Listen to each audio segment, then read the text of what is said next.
All right, guys, it's time for the Next Level Guy Show, a men's interview, interest, and improvement-focused podcast featuring interviews with the greats from all industries to help you better your life.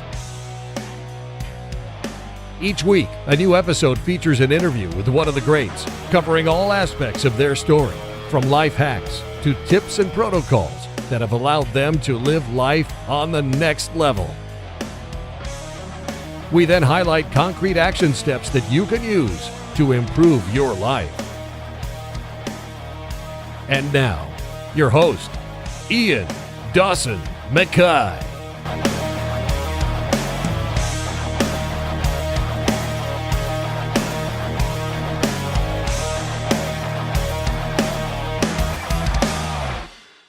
And today, the guest is Danny McMillan. Danny creates daily videos on becoming a more emotionally secure, physically sound, and happier man with better connected relationships in your 40s. Too many people think life needs to slow down at 40, but Danny shows you that with some lifestyle changes and some emotional fixes, your 40s can be your best time ever.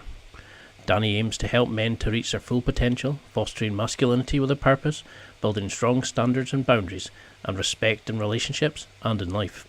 He also runs Seller Sessions, which is the world's first dedicated marketing show for Amazon, FBA, and private label sellers. No need to pay for expensive courses or overpriced masterminds. Every week, they dive into tactics and techniques that are actionable and delivered in bite-sized chunks, and all for free. And now, let's get to the interview.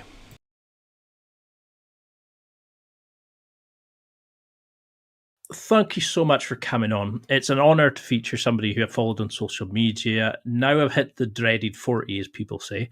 But for people who maybe don't recognise you or don't recognise the name, how would you describe who you are? How would you sum up who Danny is and why people should follow your channel on Instagram? Yeah, so the first part is that, as you know, is that I've also got another podcast. We're up to nearly 1,000 episodes. So in the industry that I operate in, they know me from my podcast, Seller Sessions. I also put on Seller Sessions Live conference each year and various different events that I speak at. I just did a world tour earlier this year. So I covered Europe, UK, Australia, US.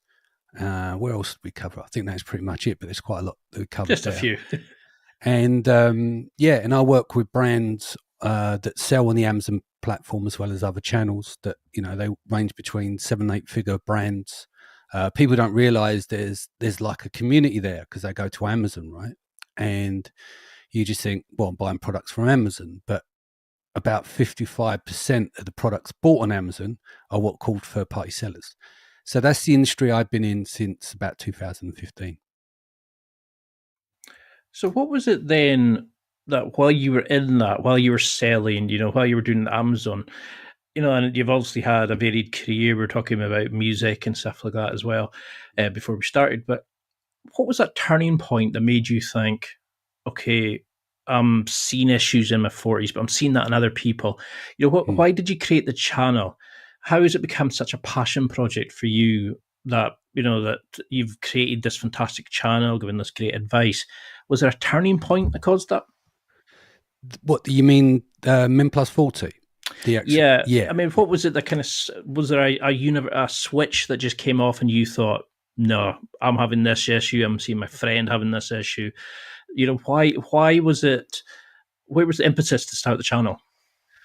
Well, it started before the channel. So if we go back to October 2020, right? So basically, we're in the latter part of the first year of COVID, right? Everything dropped in March.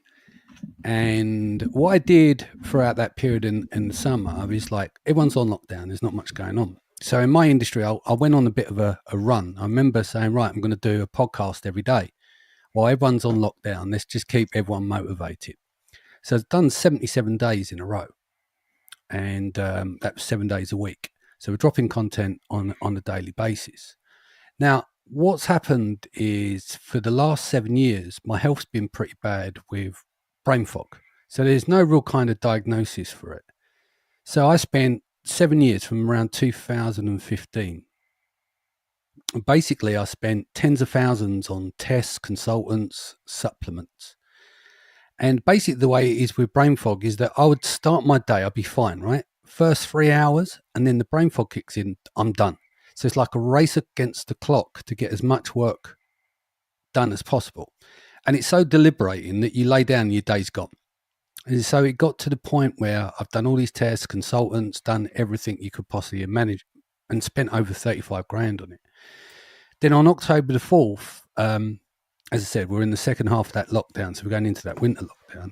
I just took myself into the garage and I said, right, I'm going to break my body down and rebuild it because nothing else has worked, right? And in the end, I did 207 days in a row. I probably watched too many David Goggin videos, right? I ended up putting myself in bed 3 times with fatigue, but then obviously I kept going. I just, even didn't matter how I feel, strapped my arms up, strapped the knees up, just went in there. And just to be aware, it might have been 207 days of consistency, but they weren't 1 hour long sessions and all intense. I tapered up and down. The goal behind it was, what can I do in order to, we're in lockdown, there's not much else going on. The brain fog was, everyone will tell you when you go to naturopaths or whoever, and doctors, NHS, doesn't matter what it is, you just got to relax, you got to lay down. Take these tablets and it hopefully will work, and you improve your symptoms and all these kind of things. And then I did read something that was talking about, is that how strong is your body? So once you got things like brain fog, so I was diagnosed from the testing, I had SIBO, I had heavy metal poisoning, so arsenic and high levels of arsenic and mercury. I also had mold as well from a previous property that I lived in. So what that does, it depletes your body. So the whole point behind it was, can I then work out a way of getting through this brain fog? I had no choice, because it's not a life to sit there every single day, 7 days a week, and then you're searching in the gaps, trying to search on the internet to try something new each, do this for 6 weeks. Do this for 2 months, do this for 3 months. So then as I was getting through the training and as the weight started to come down, and because I was measuring those as well, and then I started adding other things in like TRT, my testosterone was like 390.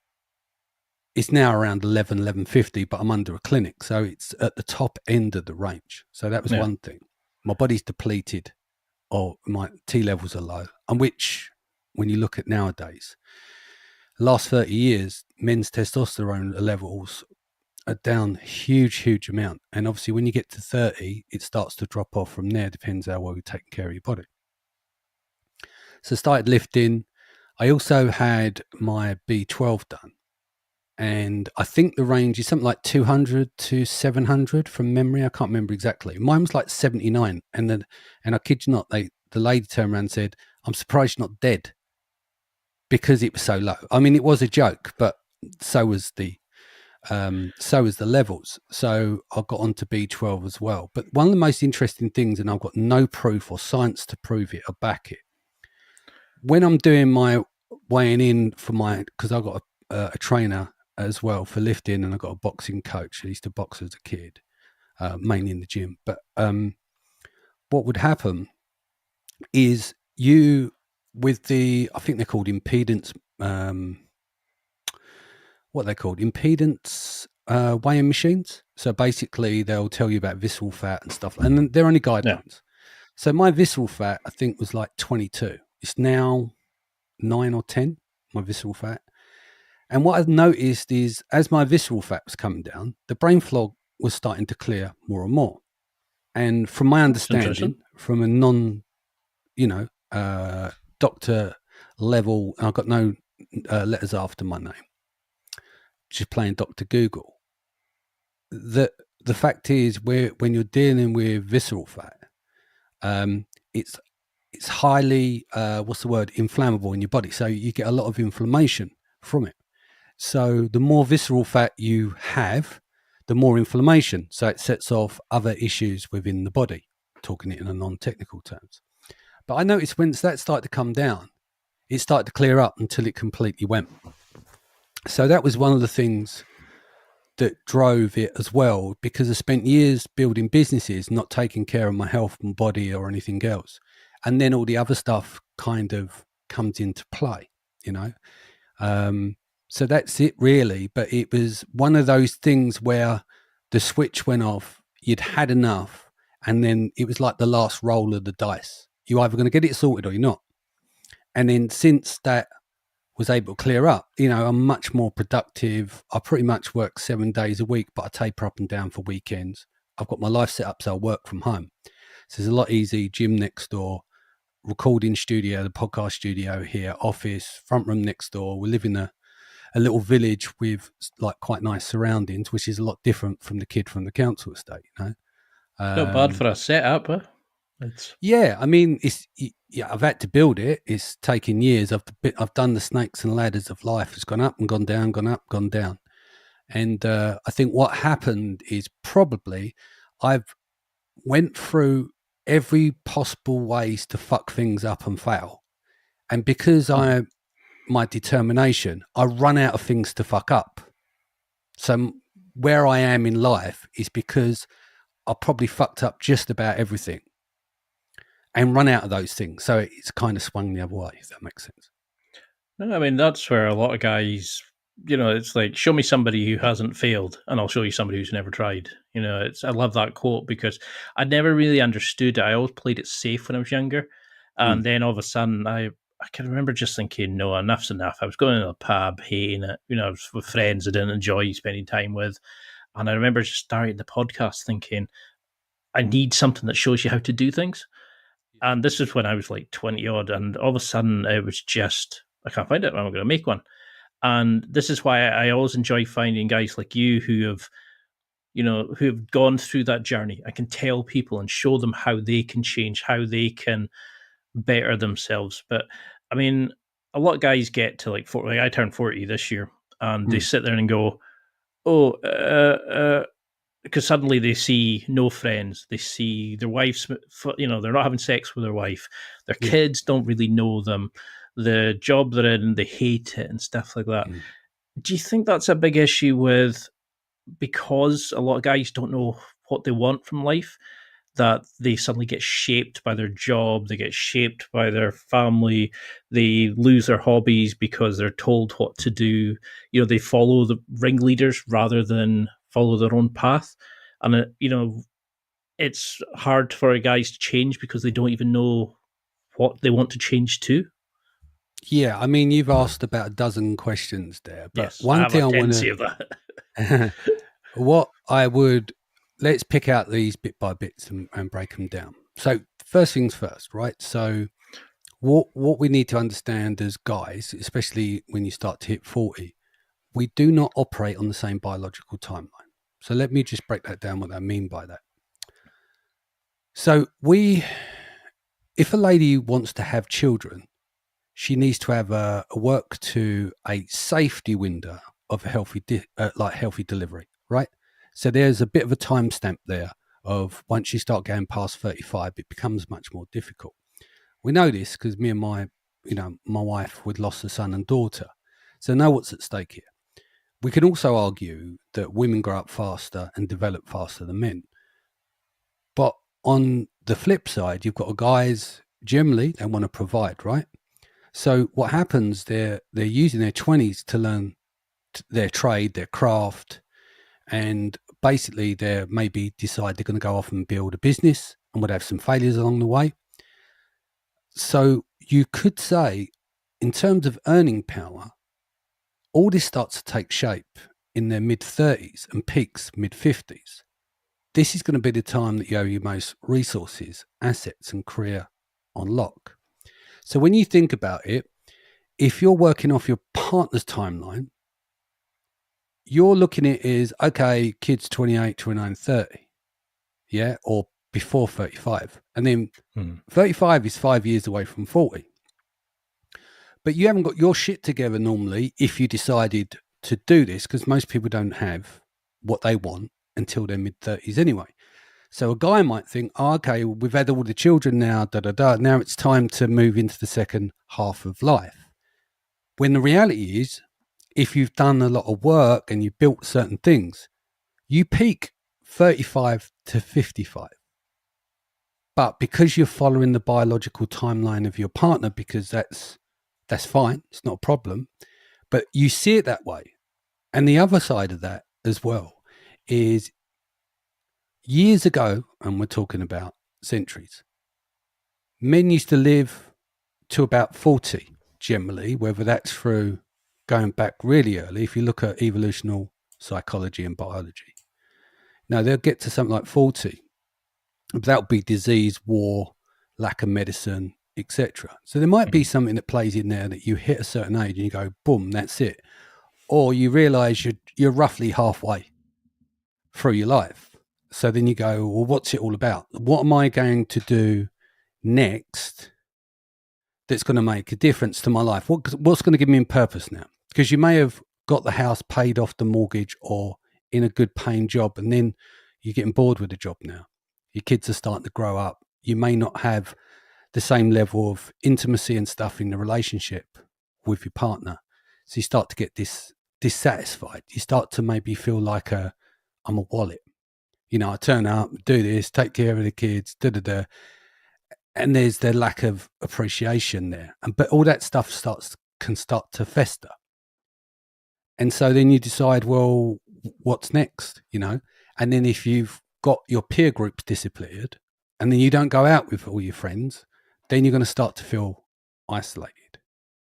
So really, it's like, how do you build all these factors back in and learn the fact that I'm 47, and I mentioned before this call, at 30, I thought I was done because I wanted to get to a certain level in the music industry.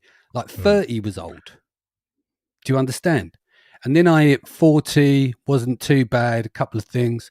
I'm now at 47 and I'm like, how do I extend this run now? Do you know what I mean? I've done a lot of work to get there, but how do I extend the run? So my mindset has changed towards it, not through just being deluded. I know I can't do what I did at 20, at 47 in the gym or whatever, but it doesn't matter. You work smarter. But I'm excited now. I still get up in the morning. I've still got energy and I want to get guys to come back and find out what's your purpose. Because if you've got a purpose and the reason to get up in the morning, a lot of things can change. But then you have to look around your life and take ruthless accountability. What do I don't like? Am I happy with how I look? Do I feel happy? Am I tired all the time? Am I bored? What can I do that's not self-soothing and just sitting in the pub to get over the week until Monday to go back to the job that I don't really want to do? And it's really starting to, first you have to work out what areas you want to prove, what you don't like. Some people say everything, but you've got to pick one or two of them and then work on those. But we can get into more questions. Because I definitely think that's something that a lot of guys listening, would have been nodding their heads, that you suddenly, it's not like it's an immediate thing. You wake up one day and you start going, I haven't been out in months. I haven't, I haven't lost the connection with my partner. The kids see me like as a wallet. I've got no respect in the job, and suddenly it's like, what do I do now? And we all have, like, a lot of guys have this belief that 40 is right. That's it. You're screwed. Yeah. You can't go any farther. Whatever job you're in, you're screwed. Whatever relationship in, that's it. If you break any of those, that's it. Your career's over. Your relationships are over. Especially if you haven't had the kids, you haven't had the relationship.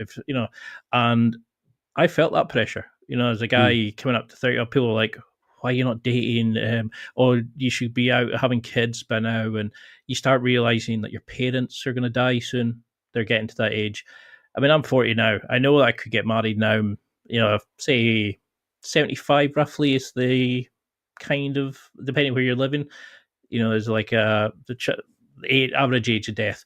So I could have 35 years with somebody, but in my head, I'm like, I must meet them now. And I could feel that sudden. Do you think that's where that midlife crisis comes from?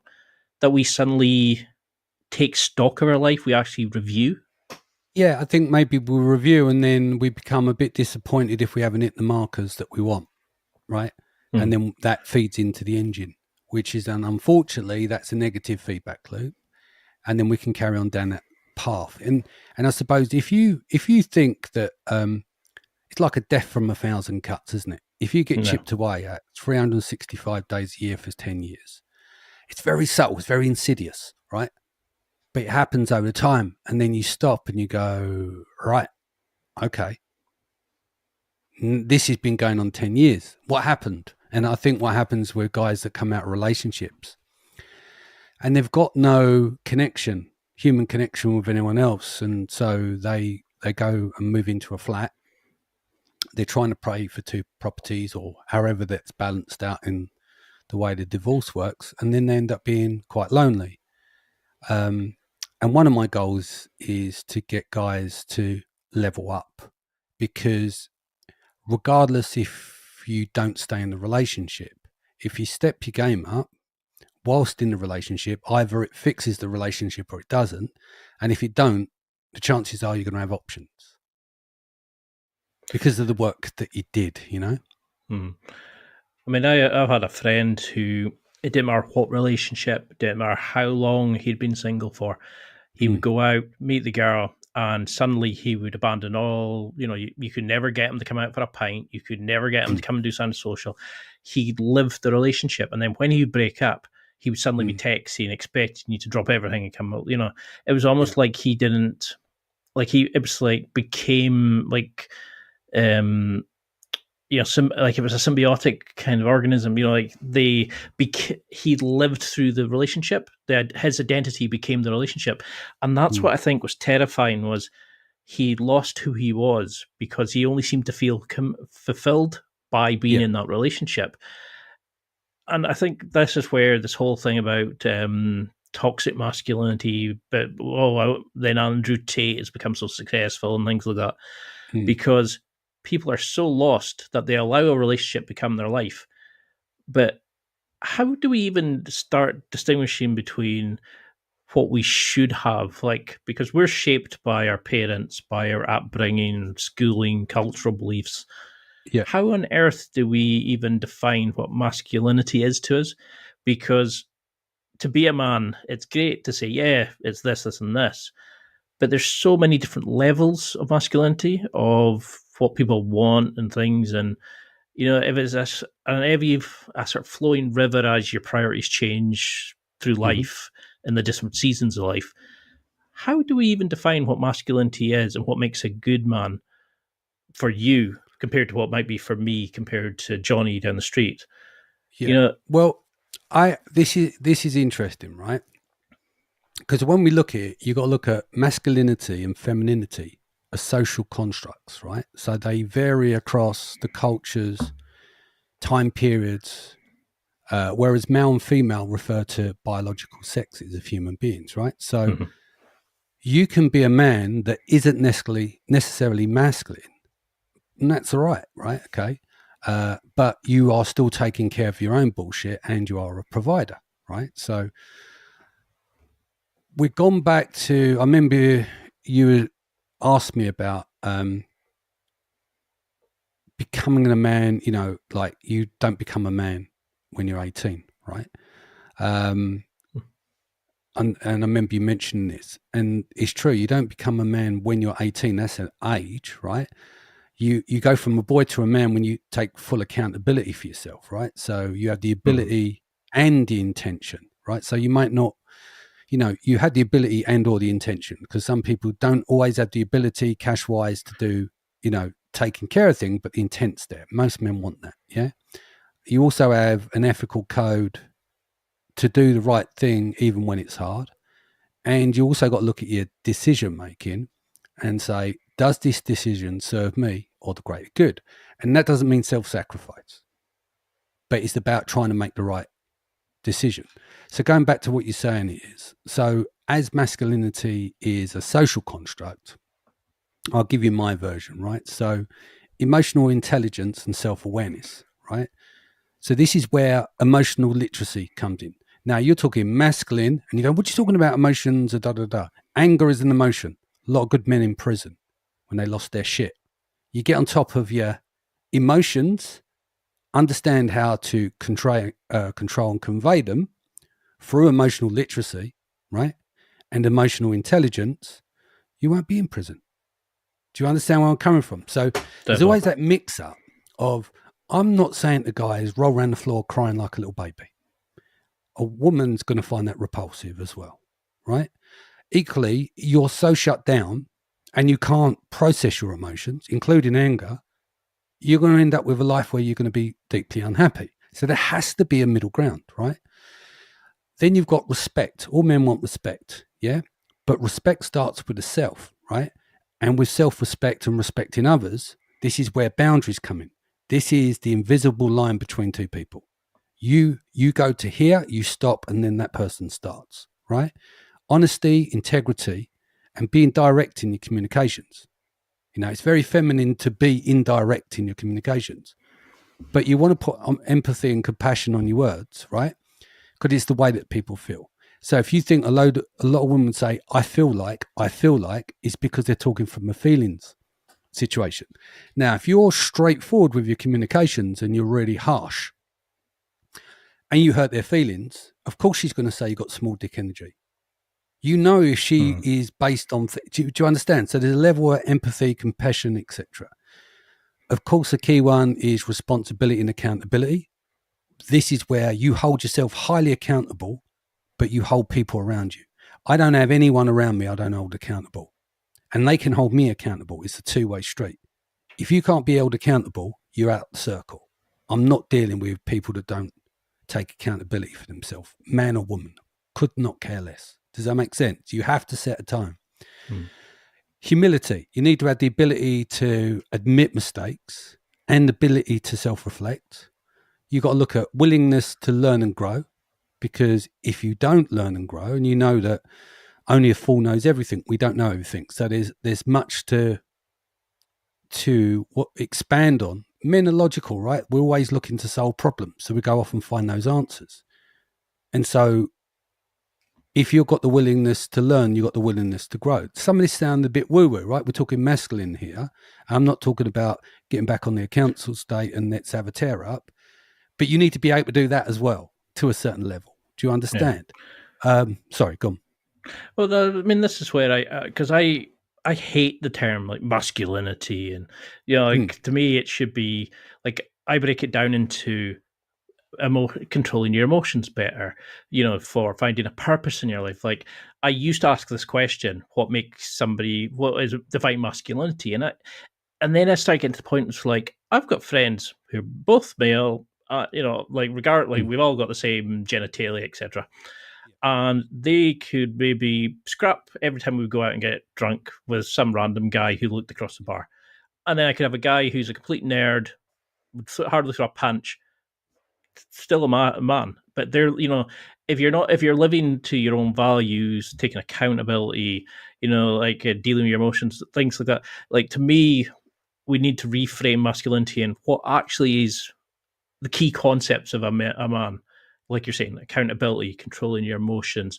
It's this kind of like twats like Andrew Tate who, come in and say like, oh, you should treat women like this, or you should do this and that. It's, if you haven't got somebody or your own vision of your own life, you're going to get controlled by others, be it your relationships, be it like a guru, like a self, and it's, I think this is where a lot of guys go wrong is, I want to improve. I'll look at X and I'll try to be like them. But if that's not the role model for them, or they're the guy's a dick in real life or whatever, and they buy the program expecting to change them, it's, and I think this is the thing, a lot of guys get 40, they get split with their wife and they go and try pickup, which then they create a character of when you're trying to meet somebody, and girls see through that if you're not authentic. Then they try to, they're not working on themselves, so they're not becoming attractive. They're not building a life for themselves, so they're not becoming happy. And then you're rephrasing somebody else's prompts and questions and negs and all that shite. And this is then guys start hating themselves because they're not meeting anybody and they struggle. I just, like, how would you get guys to start looking at all aspects of their lives and saying, because they say what gets measured gets managed. Mm. How do we start going, okay, my relationships are at this, I need to work on that. My physical health, like you were saying, is at this, and I need it to be that. You trialed everything and then looked back and seen what worked, what didn't. Mm. How does the average Joe doing that, who's sitting in their bed sit, who's sitting in their life crumbling around them, what advice would you get to somebody to start and doing some probable analysis of their life? Yeah, I mean, it's tough because once you've been hit and taken down and you're sitting in the flat and you've lost everything, it's very difficult for people, and I admire it, the people that come back.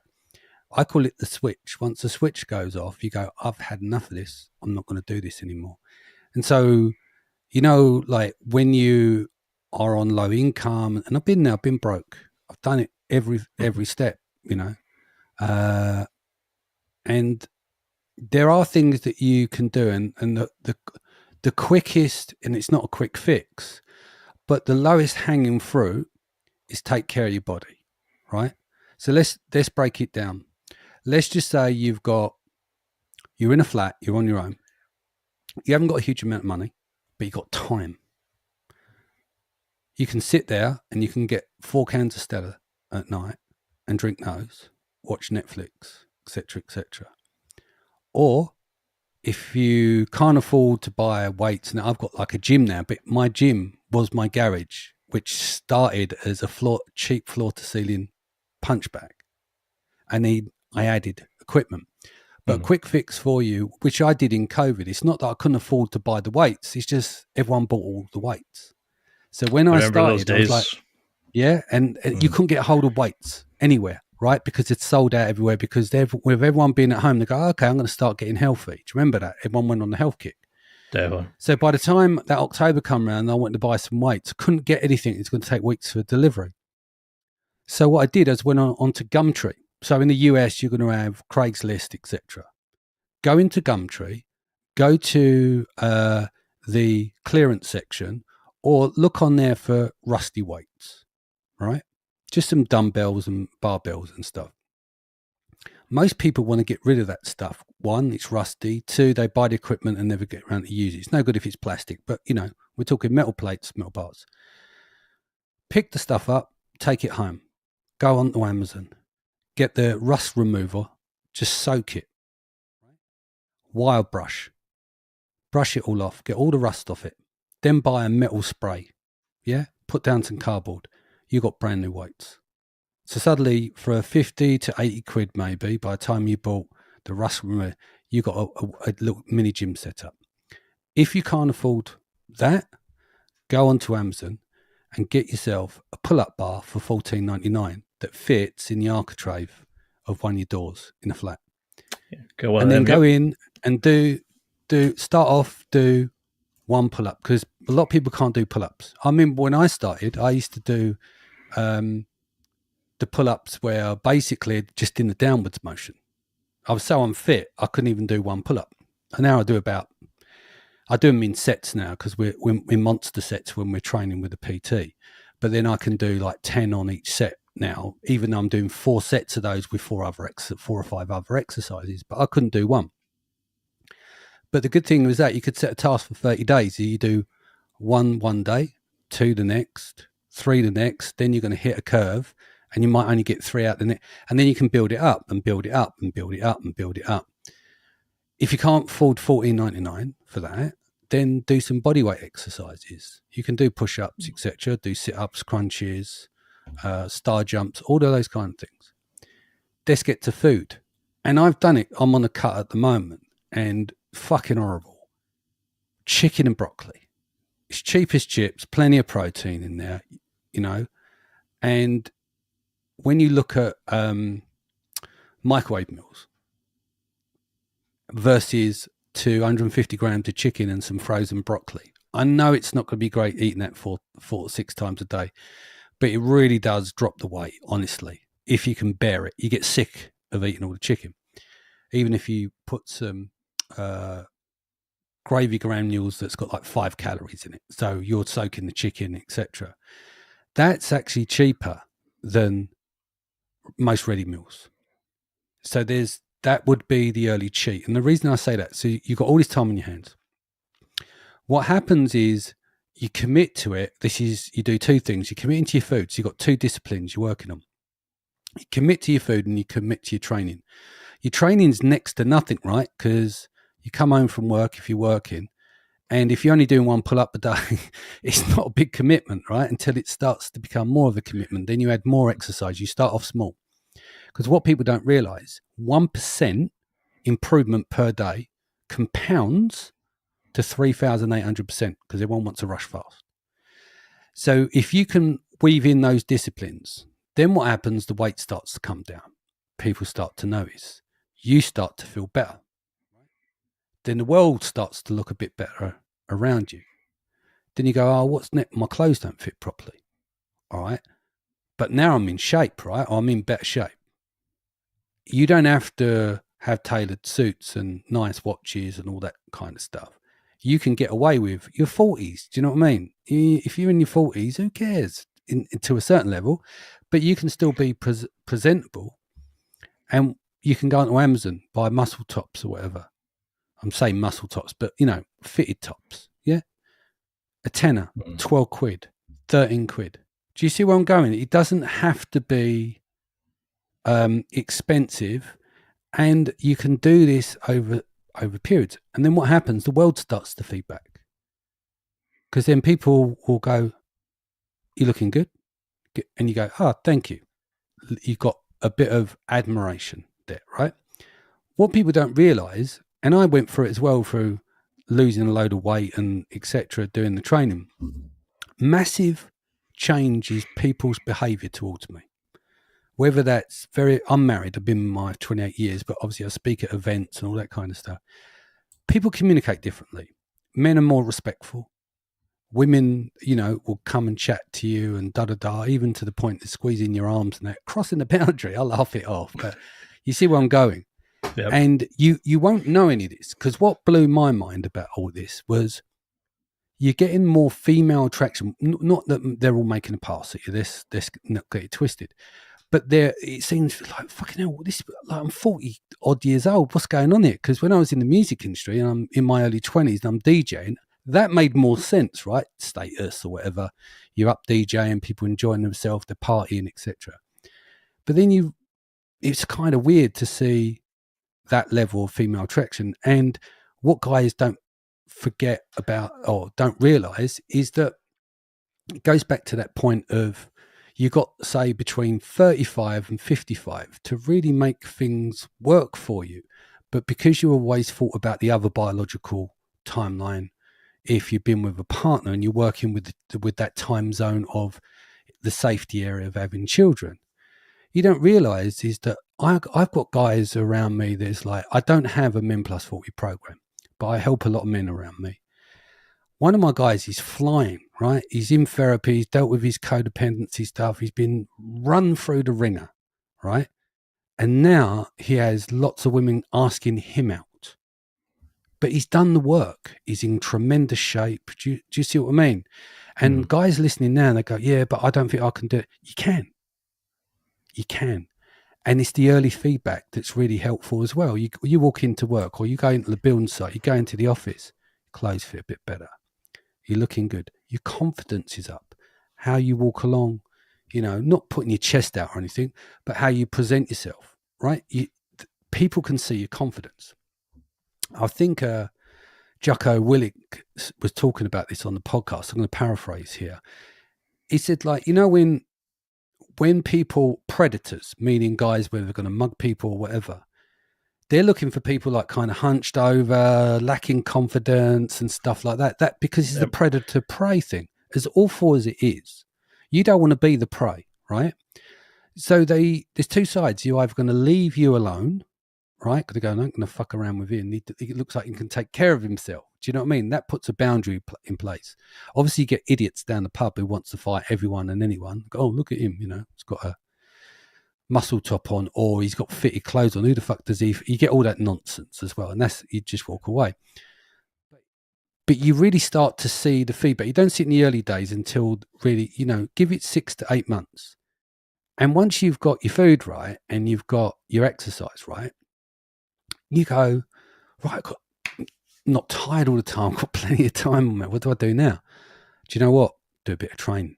I'm going to start a business, or really like the idea of that. I'm going to do you understand? And the best way to get started on a small business is find something you enjoy doing. Let's say you may be good at writing. So you might go onto a website and do some copywriting. And now with ChatGPT and stuff out there at the moment, there's so much things that you can do. It's just trying to design what would you want to do next. So this is why I say baby steps. You don't have to do it all at once. But that discipline of training every day, that discipline of eating right, then you see the rewards later. Because you don't train, look in the mirror. You go in the mirror and you go, fuck all. Next week, fuck all. Week after next, fuck all. Week after next, week after next, week after nothing. Then month 3, you're going, wow, weight's coming down. You know, love handles are coming off a bit. Chest is shaping a little bit. Get to 6 months. Right, muscle seems to be defining. I can see a little vein here. Do you understand? And then you get to that point where that feedback there, your body feedback to the work that you're putting in, raises your confidence. But you remember, we just started with 1 pull-up, a little bit of chicken and broccoli. Do you see where I'm going here? Yeah. Don't focus on the end goal.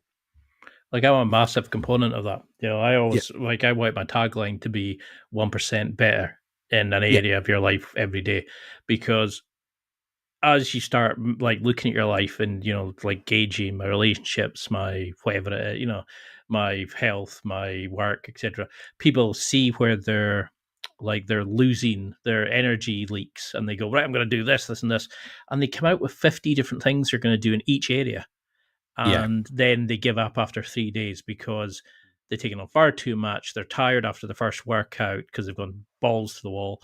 Then they come back and go, oh, I'm just going to have a cheap meal because I'm going out for a pint. So they lose it. They have no willpower because they've not made subtle changes, you know, like you're saying, like 1%. And that's what I say to anybody is start small, you know, start with a body weight thing. You know, I mean, I've done that pull-up thing of I do a pull-up every time I walk through the door. So when I was cleaning the flat, I'd go, all right, just a quick pull-up. And before you know it, you've done maybe 30 or 40 a day. And, you know, you're not pushing yourself. And then you're suddenly like, oh, you know, if you can't afford weights, do some press ups. There's always something you can start doing. I mean, this, like, I probably should say, this is for advice for everybody who's over 40. Yeah. This isn't just for guys who've had a divorce or something. Yeah, no, exactly. Yeah. I think I mentioned, you know, people who have hit rock bottom a few times, but I always say to them, it's like, you know, you define what you want in life. You pick your goals and stuff, but you can start improving them. And this is why I'm surprised you haven't got a program, because I know your stuff helps people.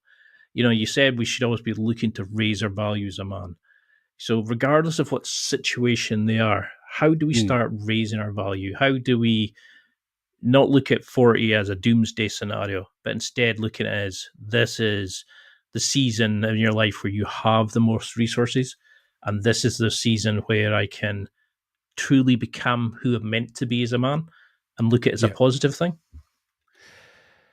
Yeah, so raising your value, there's a lot to break out there. When I say raising your value, first you've got to start asking yourself the questions, right?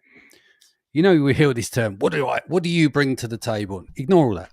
The point of raising your value is,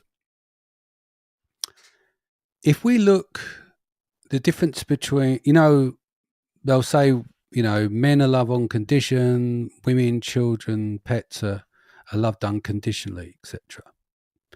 So what a guy brings to the table is they do something of any kind, right? So they create their value by doing things, whether that's a good job, you know, it's a status thing, it's the car, you know, there's all of these elements. They've got to be kind, compassionate, and everything else.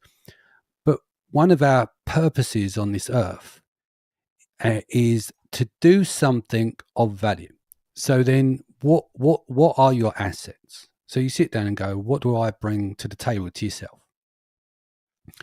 And people don't always understand, but it's not just how much you earn and the house that you live in, because your house isn't actually an asset if you're living in it. It's a liability because you live in the house, right?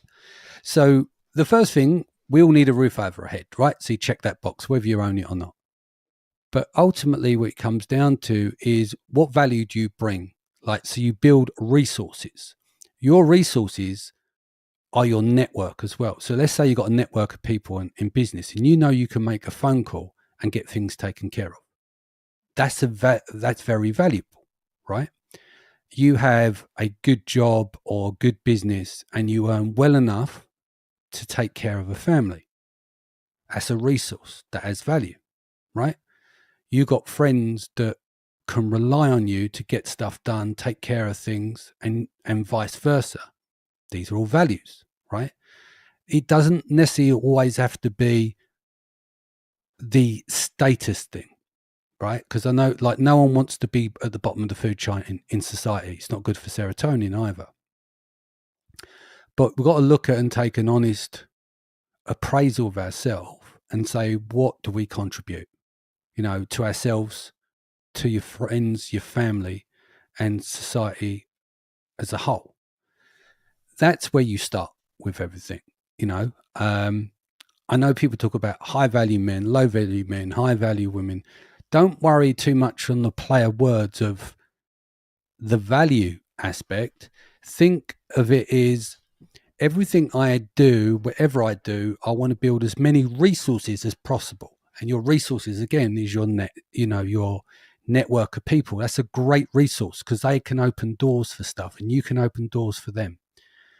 So it's really sit down and say, what do I have? Like, if we talk about fathers who live in the flat, their value is they're bringing as well is raising their children if they've got children. So what value do they bring? I want to be the best father possible to my children to give them a good structure within society. Yeah. Or you might own a business and you're employing people. You've got that responsibility. You add value to their lives by paying their wages. Yeah. So that they can take care of their families. So you should always be looking to improve yourself rather than go backwards. Goes back to my point, 1% every day, 3,800%. But did you know if you went backwards every day for a year, your value drops by 97%? Do you understand what I'm saying? You're going, if you flip it back and forward. I mean, that's something I definitely find with guys. It's like, I'm going to go out and make new friends. I'm going to do this and go out and meet girls and stuff. And I'm just like, before you even start that, look at some like hard and soft skills you can fix. Look at some of like the habits you can fix in your own life, like get better sleep, better nutrition. It's like, there's so much, like you were saying earlier, about controlling your emotions. That might make you have a better relationship with your partner because you're not flying off the handle at the kids and stuff. Like it could be, you could become more empathetic towards people that you work with, or like for me, say the students I deal with, I could understand them on a deeper level. So I could actually see where they're coming from to fix the problems. There's so many things you can do, like to become more accountability, like I'm going to mark on the calendar when I'm working out. I'm not going to stand for any excuses. I'm going to do my workout, 5-minute workout a day.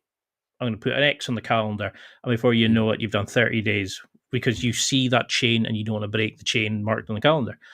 There's things like, how would you start with somebody to start controlling their emotions, to show accountability in their life, to get their own life in control before they start thinking external, do the intrinsic work that needs to be done before we start caring about status and all that sort of stuff. Yeah, I think first thing you've got to look at is your childhood. Most of your programming will come from your childhood. So you are going to develop from, say, from 0 to 8 years old, right? So you're very malleable at that time. So all the influences around you is going to go into your programming. So let's just say that you was raised in a chaotic environment. You may find later in life you thrive in more chaotic environments. You might find that in order to feel loved, there has to be chaos. So you might be the savior that wants to go and rescue that person that's got a lot going on. And then you'll find that you'll disown or you'll abandon your own needs for that person. You know, going back to that guy that you mentioned earlier on, as soon as you were talking about that, first thing I'm thinking is attachment issues and attachment style. So he locks into that person and he lives his life through that person. So what there is a level of lack of boundaries to a certain degree, because he's not individuated. As soon as he gets into a relationship, it sounds like it's an enmeshment, because he abandons himself and goes into the relationship. And there's a level of love that he needs that maintains him in the relationship. And when the relationship is over, he's back out, he's on the phone. He's like, how you doing, boys? When we come back round again, because he hasn't fully individuated. He abandoned himself and his needs in that relationship. It's like when you talk about my other half. Well, they're not the other half because you're a whole.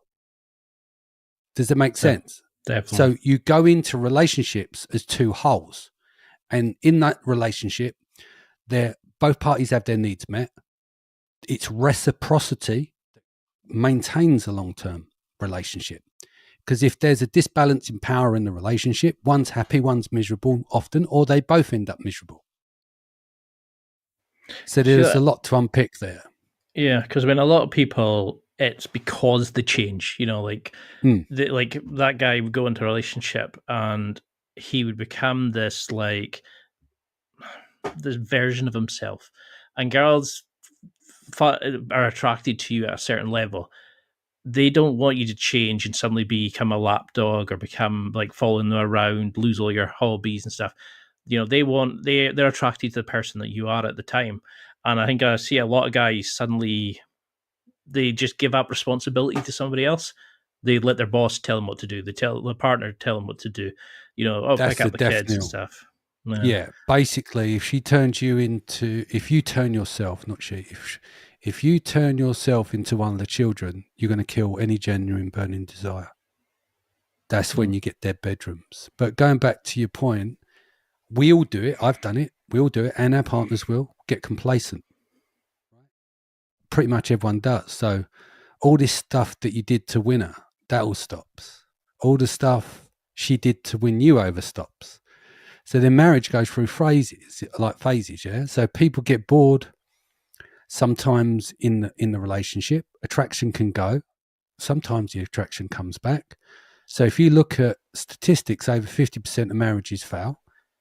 75% of second marriages fail, right? So marriage isn't like a Disney fantasy. Maybe for the first 6 months when the oxytocin is sky high for both parties, right? You're going at it like rabbits. But what it is with a marriage is a constant investment that comes from both parties, right? So if one only tries in the marriage, then the marriage becomes a zero-sum game, and where there's only one winner and the other one becomes a loser, right? And I've learned a lot through this stuff, because whilst I don't have any letters after my name, I've had a front row seat to 5 marriages and divorces, my mum's. I've been with my wife 28 years. We've been married 22. We've lost 2 children.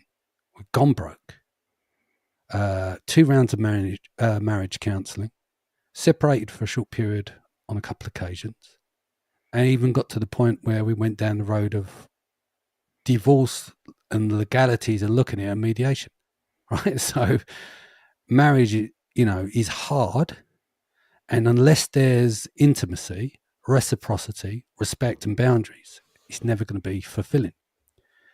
And like 2 of the biggest curses of marriages is that pent up resentment, right?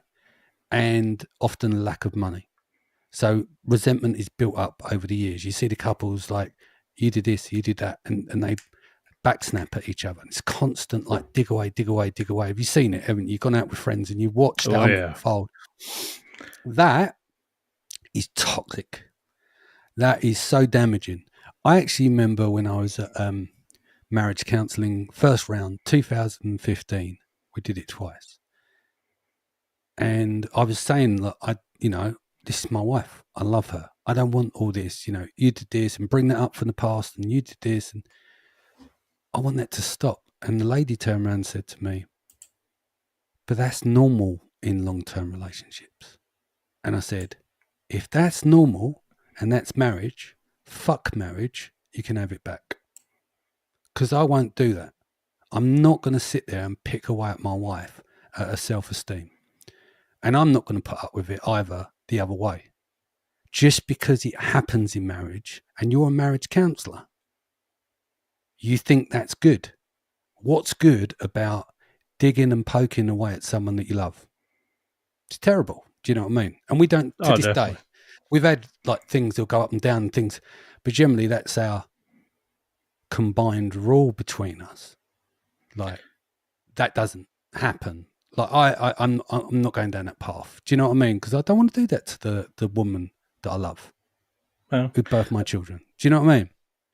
But you see that, don't you? It's like guys who suddenly treat their partner like shit, and you're thinking there was obviously a spark, an attraction that led you together, and like the I don't like the terminology, but you should treat your partner like a queen. It should be somebody that you want to wake up to and you want to do things. I mean, I don't know if you know how unique you are, because for somebody to go through that level of grief, to go through that problem, but to be open and vulnerable about it, and to actually then help guys with that, that's so unique in today's society where we're taught you have to be tough, you have to solve your own shit, and then you get guys who are telling everybody, go and pick up women, they're garbage, and then suddenly other guys are going, no, you can be like this. And we need more guys like you who are saying, and especially people who are maybe at a low ebb in life, especially 40s, where there's a lot of guys committing suicide. Cause that terrifies me. I want to normalize sorting out your bullshit. I want you to go and do the child work. I want you to do all those things. Fuck what the boys say. Fuck the brotherhood. If they tell you, go and do this course. Don't go to get your CPTSD sorted and your flashbacks and your childhood trauma and the problem, because you can't function in society. Your brothers are there to support you and with positive masculinity. They take care of your friend. I agree that you can't sit there and wail and roll around the floor crying in front of your partner all the time. Get that. There's a time and a place to be vulnerable. Yeah. There's a time and a place to understand emotional literacy. And it doesn't make you weak to sort your own bullshit out. Oh, definitely not. It doesn't. And that's the problem we have, right? Because there's a lot of guys running around, who are promoting masculinity, never had a fight in their life. Do you know what I mean? Like, I don't run around, I'm 200 pounds, I can fight. Yeah? I've been fighting since I was a kid on the council estate. But it doesn't mean I'm going to go around and bully people. What I do is I don't put up with that shit from anyone, right? Because I believe people hold down their own power.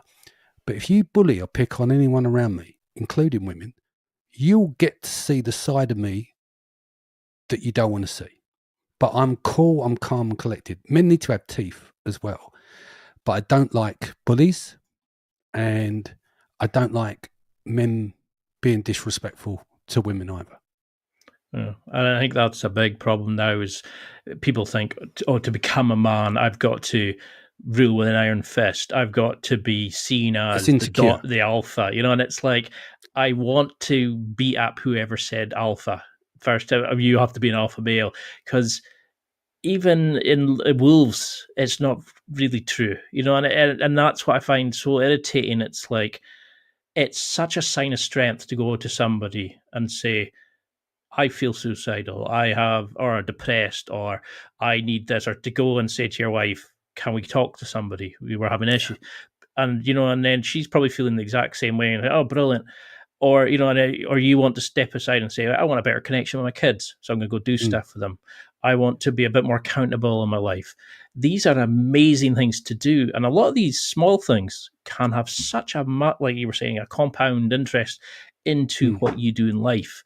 And I mean, I did jiu-jitsu, currently training, blue belt, and you're taught basic things where you can strangle out the majority of people, control majority of people, but you start feeling this inner confidence, the self-belief. You never want to use it, but it's there if you need it. I mean, I know you're a big fan. Yeah, Like, exactly. It's there to use for the right time and not your ego. It's not there for you to flex your ego because, sorry, I cut you off there. I was I going know, to talk about boxing in a minute, which is what's amazing about boxing. And I want every child, boy, man, I don't care, get in the boxing ring. Not necessarily the ring, but go to the boxing club. We talk about role models for masculinity. Are there going to be dicks out there? Of course. But you can learn so much about yourself and life by going to the boxing gym. So let's say you're kids, right? You're young. 2 types of people go to the boxing gym generally, or 3. People want to stay out of trouble, kids that are getting bullied, or the bully. Yeah, so let's break it down. You've got the bully and the bullied. So the bully walks into the gym. That bully will get his ass handed to him, and he's going to run away and cry like a little baby, or it makes him a better man. The guy that used to get beaten up will learn to protect himself and will not tolerate any bullshit from anyone. Why? Because he carries himself better. He's still calm. He doesn't plan to use any of it, but he's confident. And so when the bully's in the playground and the school, I know everyone's doing it all on WhatsApp now, they look him in the eye. Because men can see, when you look a man in the eye, you know where that man's been. And they don't want it. They don't want that smoke. Do you see what I mean? And it's the same with kids as well. So by going to the gym, what can you learn? You can learn positive masculinity. You're going to have a coach. Generally, the coach is there, an amazing men, right? They're going to help you get to reach and push your limits. They'll pull you back if you're drowning, so they may not put you in for sparring, etc. But they're going to help you define yourself and confidence. It'll teach you about honor. It'll teach you your limits. It'll teach you to know where your place is. All men need to be checked. All men need to be put in their place some point when they get above their stations. When you look at most boxers, they'll tell you, it saved my life. It's very much a working class sport. It's saved people's lives. It's helped with mental health. It's helped with masculinity by being around positive people. The bullies that normally come out of there actually restructured themselves. The guys that were getting, in trouble with police and stuff like that because they were bored on their council estate are too focused on their training now. They're enjoying the training. They know the difference between the two, and they go, I can get out here. They build discipline. They're taking care of their body. They're taking care of their mind. This all feeds into mental health. There's so many positive things that come out of that. And 99%, 97% say of boxers will never have a street fight because they know how dangerous it will be if they did for the other person. Yeah. For the other person. Do you understand? Because 80% of the planet can't fight. And you also have that lack of ego, because you can take care of yourself. So you think, you're more likely to go, look, mate, leave it, And I think that's a big thing here is it's like how many guys are listening going, but, oh, these are friends I've had for life. And it's like, yeah, go get some better friends. Go to meet-up groups. Take up a sport where you're taught self-respect, but it's almost like self-love for yourself. You understand that you don't need to scrap to prove you're a tough guy. You don't need to go and start a fight because that's the masculine thing to, like that guy I was talking about earlier. I remember him saying, or somebody bitched about him on Facebook, and he goes, oh, you need to come back to them because it shows you, that you're like in control, it's a dominant thing. You know what you block them, move on. And I just thought, why would you waste your energy? Yeah. Rather doing that than sitting there going, fuck off, grow up. And there's like, I always say to guys, create, not consume. Go out and take up a pottery class. Go and do something that you want to do. Look at your life. What did you want to do as a kid? Oh, I want to learn to cook. Go and cook. You'll meet people there who have the same interests in you, who will become friends, and like I say, jiu-jitsu for me, it's changed my life. Met friends that would have never met before. Same with you were boxing. People who are in trouble, it gives them a focus. And, if you want to go to the gym, fine. If you want to go to boxing, fine. If you want to do, I don't know, volleyball or something, do what makes you happy. And then you start getting that self-respect. And it's the way you hold yourself. And then you find that spark again that I think a lot of guys lose at 40. And then you start thinking, girls notice it, or your wife notices it, your kids notice it, and it's like you start building a connection, and it's little by little you start speaking to people. And like I find that with this, like people go, how can you talk to people for an hour? Easy. You are interested in them. But I get so much from this because they light a spark of me in something else. And then that leads into another thing. That leads to another thing. And, it's 40 isn't anywhere close to death, but I think that's when you realize you're finite. I don't even know how to pronounce the word properly, but you get to that point where you realize it's like you're not infallible, and you're on the second leg, right? Yeah. Regardless if we have an advancement in technology, you might get a squeeze out of an extra 15 years, right? Through new technology. I'm 47. 10 years time, there might be something that prolongs life to a certain age, right? So we now know that everything we do really matters. And do you know what? Your most precious thing isn't money, isn't your house, isn't your car, isn't your watch. It's your time. Definitely. It's learning to use your time right. And who you give your time and attention to. You value your time. There was a... It's time for a quick break. There are millions of potential products to buy, so how do you know which ones are worth your hard-earned money? Simple. You go to nextlevelguy.com/affiliates and explore those that will transform and improve your life. You'll find deals, listener exclusives, and special offers with some great companies. Recommendations are 100% honest and only on items Ian has tried or believes in. The companies showcased will make you a better man in all areas of your life. Simply go to nextlevelguy.com/affiliates and level up.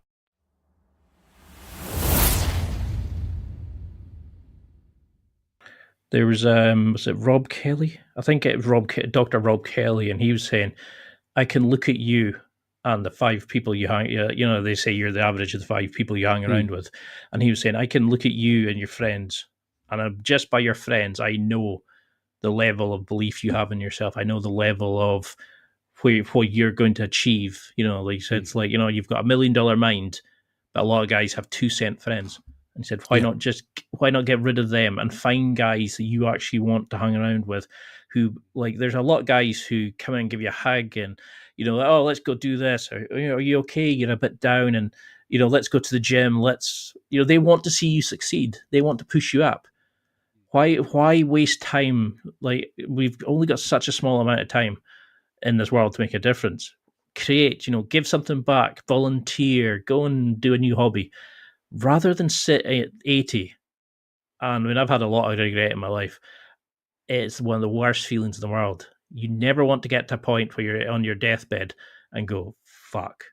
Get a bucket list. I want to go to see Paris. Fine, go do it. There's ways to do it if you've got low finances. Oh, I want to get in shape. Now is at 40 plus, perfect time to go do it. I want to have a better relationship with my kids. Brilliant.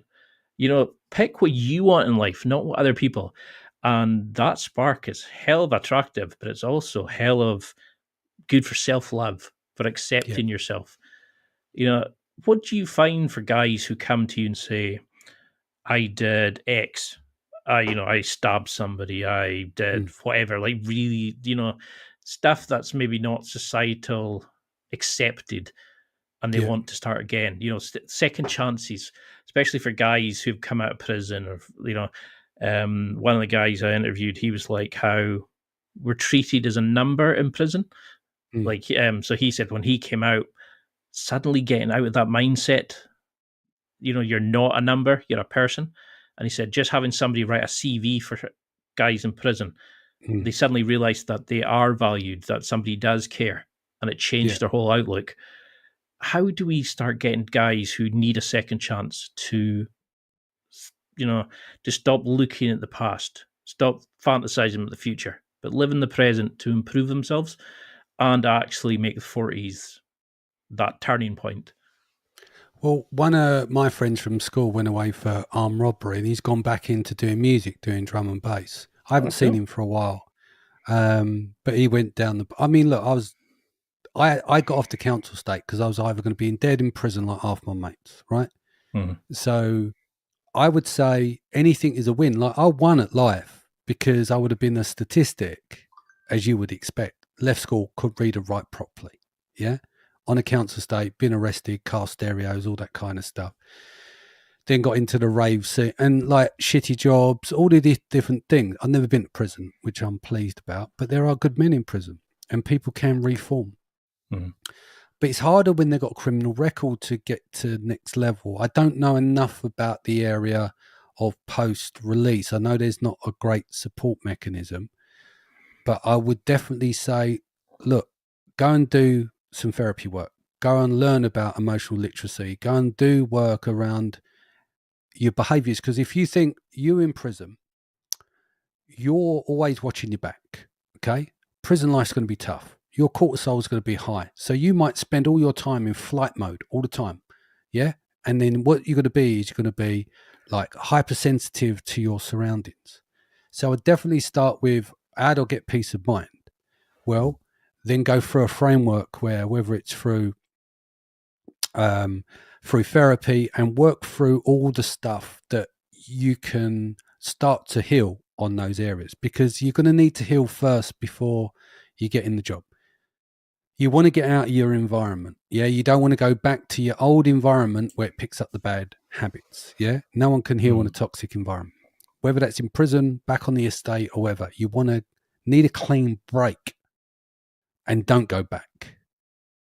So they're going to be key things. Then the tricky one is, well, it's hard to normally, depend on your record. And I don't know where that stands with, because I don't know enough about with Companies House, whether you can own a business, but you could get back into owning the business. Let's be honest. Some of the people on the street that are dealing gear and stuff, they know their numbers, or they couldn't do what they do, right? So they've got that kind of hustler's mind. Yeah. So then how do we get them to take that hustler's mindset and put it onto a legal business that they can own, and it's theirs, and they feel they can take pride in that? It's a tough one, but I think first you get your mind right. First you accept it doesn't matter what people think, because it's your life. You've got to live in your shoes. It's okay for you guys to turn around and say, no, just get to the gym, and the gym's not going to be enough. A gym doesn't fix your CPTSD, it doesn't fix your attachment styles, it doesn't fix rumination and all those different things of if you go and reflect on your life. So definitely I would look at that area first, is like, where do you want to improve? Do you have anger problems? Cool. Go online, download some worksheets, go and do some emotional literacy. Understand how that works, why you feel like that. Yeah. Because a lot of people put off by it because they're going, I can't do that, I'm a masculine guy. But then they'll sit there riddled with CPTSD, living a miserable life, and not be able to operate properly in society. So we have to normalize that part for sure. But post that, I'm not sure where it stands, but a lot of these guys, hustlers, will make good businessmen if they use their integrity, but the hustler's mentality of the grind of doing the work. Does that make sense? Definitely. So a translation of skills, but in a positive sense. Because, I've had depression. I've had to take tablets for it. I've had seasonal affliction disorder, which probably was the same thing with the depression. Since the dark nights come in, I can go a bit kind of down in the dumps. But I know that, so I work on it. I've had classified with OCD, like obsessive compulsive disorder. And it's like, yeah, great. So I know what my triggers are and I work on it. So when I see somebody who comes and starts throwing punches, there's usually something you can see behind that. Like you're saying, that there's a pinpoint, a reason that fuels that. Maybe it's self-hatred, it's an inner critic. And that's what I say to guys, is like, if you don't want to speak to somebody, look at cognitive behavior therapy, look at neuro-linguistic programming. If you can't afford it, Google it. There's free worksheets, like you're saying. Yeah. But there's go and get a free library card, and you can buy books. You can get books rented on it. You can get DVDs on it, and it'll be things like, like, what's your trigger points? Okay, well, this is why this is happening. You're maybe like, say the big thing everybody thinks OCD is like hand washing because of the contamination, and it teaches you about exposure therapy. There's ways you can go and treat your mental health stuff, and like we were saying earlier, it's not a weakness; it's a massive sign to go, I'm fed up of this. I don't want to regulate with drink and drugs anymore. I want to go and learn how to fix this and deal with it. But how have you seen mental health change in the last 10 to 20 years?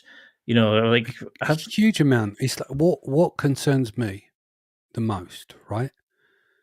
I've been through a lot of stuff. You've been through a lot of stuff. People have had incredibly tougher than you and I, right? So we're blessed. I always look on that side of things, no matter what's gone on, losing 2 children, all those kind of things. There is always someone who's going to be worse off, right? So when you look at the last 10, 20, maybe 30 years, and we look at the rise in self-deletion of men, I'm looking at it and going, well, hold on a minute.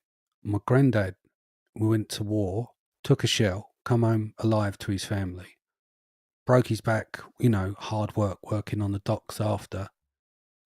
And what he went through, as an example, and they never had any of that support. But now we're smothered in support. It's everywhere. If you reach and go online, there's always, whether that's a YouTube video to help you with mental health fortress, whatever, if you do a search, right? There's so much available. We live in the safest times on record that's ever been recorded. The problem is, because the world's fully connected now, the news only wants to give you the bad stuff. Yeah. Because our news isn't filled with all the good stuff. It's all the negative stuff, which gets perpetuated. So we get the impression that we're living in a, tough times. We are, there's a recession kind of kicking in and people are struggling. I'm not denying that whatsoever. But we, as men, we've got to realize is that we have gone soft. We've got too much convenience. We've had too much protection. We've had too much of, when we're younger, depends on your childhood, right? It's going to differ. But you may have been raised where you come 6 in the egg and spoon race and you got a trophy. You may have been like where you didn't ever have to do a job you didn't want to do. You may have been like you got a cold so you didn't go to school. You might have been like your mum still makes you lunch until you're 15, 16 years old. And all of those things play into those patterns. Yeah. And I think what sets men up is they require a series of challenges to get over those challenges, to feel a sense of reward for getting over those challenges. And then more challenges come and more, and it toughens them and toughens them and but they've got to be built into it, right? So what concerns me is we've got all this mental health care. We're getting more and more and more and more and more of it, yet the numbers are going up. I mean, how do we regulate that? I have no idea. But I think a lot of it comes down to, which is right, I've got no letters after my name. A lot of mental health care is very tippy-tappy, very light touch, very this. And on the flip side, people like me and other people may need, listen, mate, sort your fucking life out. Let's get you in there. Don't worry about what everyone thinks. Who cares what the alphas and it? Fuck them. Get yourself sorted. I'm letting you know it's cool. It's fine. Maybe it's that voice that reaches the kids on the council estate. Do you understand? Because not everyone's the same. Not everyone can be communicated the same. So my concern is, why are the numbers going up? And it's easy to go and blame and point fingers. I don't know why the numbers are going up when we've got all this care. I think it's just not it's not landing. It doesn't hit and resonate with certain types of people. Do you understand? Yeah. And I think maybe that's where it is as well. And the fact that we've got mobile phones, we can order food on, everything's so convenient now. And maybe also because everyone talks about mental health, everyone then runs to the default now. Yes, my mental health. I'm going for my healing. And there's that side of maybe they don't. There are some people that don't have it as bad as other people, but it's easier to go, it's my mental health. Do you know what I mean? Like a cop-out. But there's people that really have problems with it. But you can't diagnose that because you can't tell that and say that to people. It's very disrespectful, right? But there's going to be people that will also have a victim mentality against the ones that really need the help, and they're doing it for attention. Who knows? I can't give you the full answer. Yeah, that was something I was wanting to go into. Was like when I started it, I went there, and the first, like, our kind of healing modality for that is here, take some antidepressants, and you're like, okay. So I tried that, and I was sitting there. Okay, I would try talk therapy, and I found I was just talking it up in my head. I wasn't actually dealing it. But the second I took personal responsibility and said, I'm going to change this. I'm going to get a new job, or I'm going to move to a new city, which is completely, like, the first time I feel like I've had a life in a city. Yeah. And that was like, I think it's like, yes, these things are great, but we need to say to guys as well, yes, but you need to make a change. You can't let other people dictate it and control it. That's, again, giving your, I don't like the phrase, but giving the power away. You need to say, okay, this is what I want from life. I'm going to use these as a tool to help me get better and to keep me focused. I mean, back in the day, you were called thick if you had dyslexia. You know, it was just accepted. Nowadays, I was called thick dyslexia. I was thick, yeah. And now people go, oh, you've got dyslexia. Oh, cool. So there's fantastic advances there. But now we've gone too far the other way. And I've got a friend who works in a school. She said before in the day, you would have maybe 1-2 kids in the entire school who would need extra support, who would have like these support workers. Now there's something like 80% in some schools who have all got ADHD, who have got such and such a syndrome, where you would say, is it, or is it because they've never had to take responsibility? And it's a dangerous topic to go into, because you try not to avoid anybody.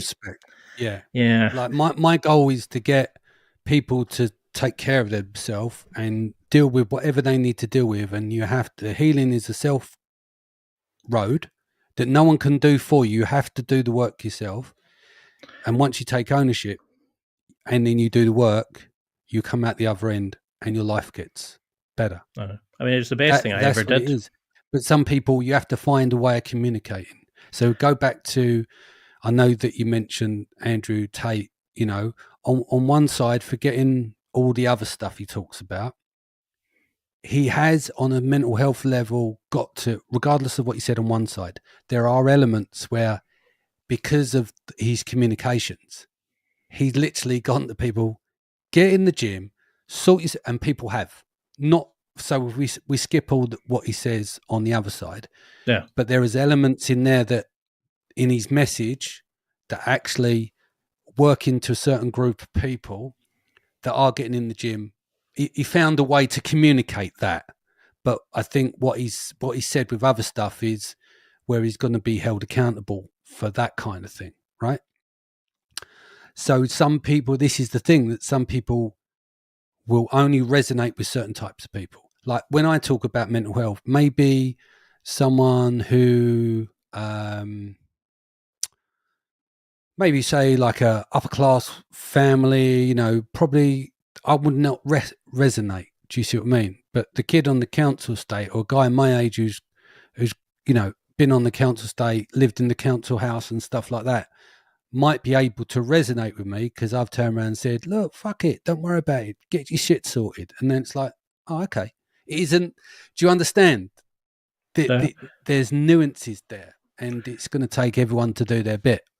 Because I remember when I had really bad depression, I can remember not going outside for a couple, you know, because I could work, I could do, like, a weekends, I would come home on a Friday night and I would barely go out the flat again till Sunday. I would buy what I needed, because I was, at the time, I was living in a place I hated. I was terrified of, like, going into college and stuff like that, because I would go in and do the classes and go home.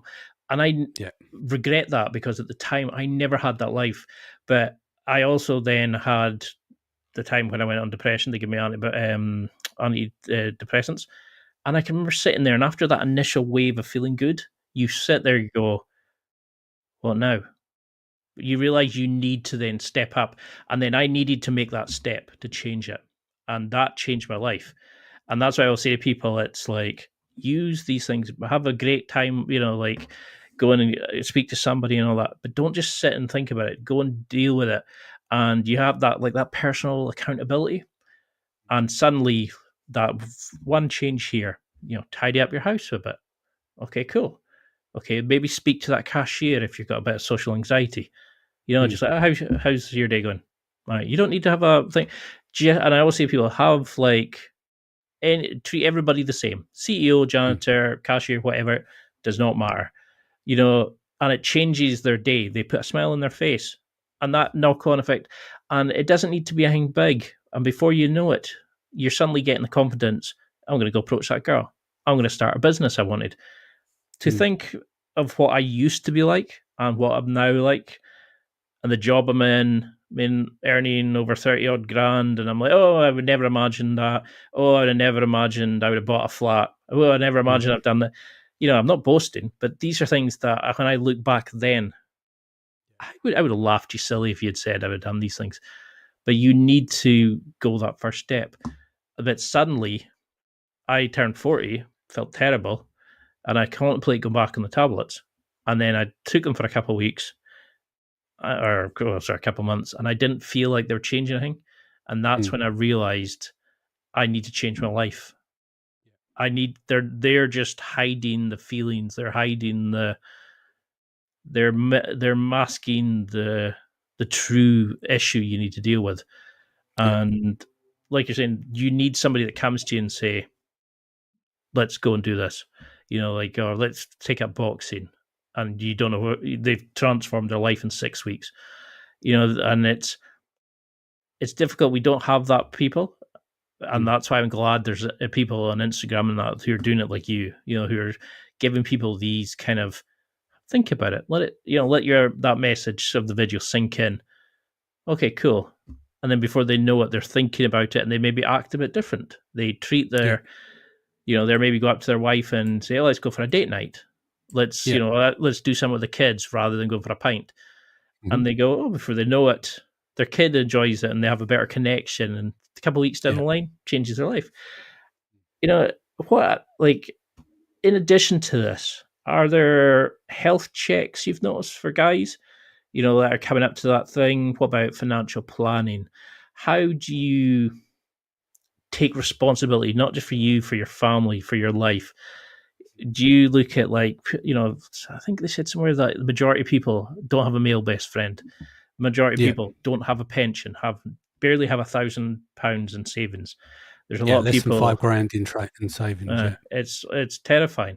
I mean, I did that when I was younger, but I had parents who kind of pushed that on us, that you need to take responsibility. Yeah. How do we, if you're a guy who's coming into this, they've maybe got a partner, maybe don't, but they're getting to that age. What would you advise people to start doing to plan for their future, plan for their health, their cholesterol? Because if you're going to start eating better and go to the gym and stuff like that, they probably should find out if they're okay health-wise. But we should also look at how are you financially? How are you work-wise? How are you, for thinking, I remember my mother, she set a file up with all the paperwork for their car, all the stuff for the house. So if anything ever happened, we know it's all in that file. And I remember thinking, fuck, because it suddenly hit home that my parents were getting to that age that I could lose them in 10, 20, 30, whatever years. But in your head, how many guys haven't got any plans for the future? They're living day to day, not realizing this. It's not just guys. Most people don't have a plan for the future. No. I done my will 2 weeks ago. It's a bit freaky, but it'll be complex with owning two businesses, and understanding if the business got to be sold on or bought out. All those things had a layer of complexity when my wife and my daughter, and being hit with taxes when you sell the business, and what's the best structure, and then putting someone in charge. I've got two people in charge of my will. That's weird for me to do that because I'm 47. It's like, am I putting the mockers on myself? But I had to do it as a responsible adult because it could end up being a mess. And when you don't have a will, and you've got business and you've got partnerships and stuff like that, it can become very complex and take forever. And the reality is, if I'm gone, we need to make sure the money's liquid for my family, because for them, they're not business owners, my wife and my daughter, and nor should they have the burden of trying to work all that stuff out. And the reality is that they're going to want access to the money to be put away to do with what they want to do with that money if the day were to come. Does that make sense? So you've got to take care of, depending on your age, but you take care of your will. You look at your savings, you look at, if you own a business, you look at the value of the assets of the business there. Bring in a financial planner. You know, there's plenty of people just go online and they'll decide, you know, be careful where you're reinvesting your money. I've got investments through the business as well. My partner is on one of my, I've got an agency. We've got a technology company that looks after pay-per-click advertising for brands on Amazon. We build all our own technology, but we've started to reinvest the profits from the business into the markets. Whereas I let him get on with that. It's not my world. I invest in people. But it depends on what your flavor is and what you want to do. You want to be looking at speaking to different financial planners, look at their financial instruments and make sure that they're not bending you over and there's all these different fees and you walk away with nothing. Yeah. So do some research on the market. Think about if the value of leveraging any properties that you own, you know, as your assets, not the ones that you live in them, and just try and set something up for the future. But unfortunately, you know, I think in the UK, there's maybe 12, 13% are earning six figures and above of the country, right? So a lot of people are living on a tighter income. And I think we are now in that world where it's just pure consumerism. We've got so much credit and debt out there, and we're encouraged to spend. And money just gets printed endlessly, right? And I think as a whole, we have to take responsibility of that as well. You know, it's one thing to have some savings and the investments, but then you got to look at your debt, and you don't want to be leveraged in a load of debt. But we're encouraged in that. You know, we go to college, get in the debt, then go and get a good job. We're not telling people skip college and we're not saying to the school, teach more people to become entrepreneurs, to create more jobs, to create more people that can be self-contained themselves. Look at, you know, situations with COVID where people were either furloughed, they were laid off, or, guys working on the building site. Some of them are just out there working through COVID, risking their lives, you know? And it's like, can we get to the stage where we can encourage people, more and more people, to start their own businesses, to have the hold over their finances so they're not going to get a payment from a third-party company where, you know, the days are gone of getting a carriage clock and a watch or whatever at the end when you're 60. You know, like, you can do as much time there as possible, but they're going to replace you at some point. So I want to encourage more men and women to start their own businesses. My 17-year-old daughter is a grafter. She's just saved $3,000 up to buy a car. Awesome. Bought it the other day. 17 years old. And I'm like, I need to get you to understand financial literacy, because you're selling your time at the moment. You need to not be selling your time, which is a day job. Yeah. And I said, you can make all the mistakes you want in the world because you've got the safety net of us. What most people do is they get sick of their job and then they decide to start a business when they're leveraged with responsibilities. And I'm like, by 25, you could be doing what you want to do. You'll fail a few times, but you're not paying the rent or anything. This is perfect. And I also wanted to know, because wherever I do leave, as we see, the second generation, third generation blow it all, right? So I need to understand the value of money as well. And if I can get her to understand, and she wants to do it, you know, not everyone wants to be an entrepreneur or a business owner. She'll respect whatever I leave behind for the next generation. You know, I want to break that generation. We're from East London. No one's had a pot to piss in and a window to throw it out of. I'd like to think that my children's grandchildren will be okay to a certain level, you know? I mean, that's why I'll say people is like, you're just like your dad isn't always a compliment. You know, it's like, look at it as a sort of three. My dad was an alcoholic. Yeah, I mean, look at it as like a three-pronged attack. Like, my dad is like very shy emotionally. Right. Hard worker, very graphs and all that, but because his dad wasn't very good.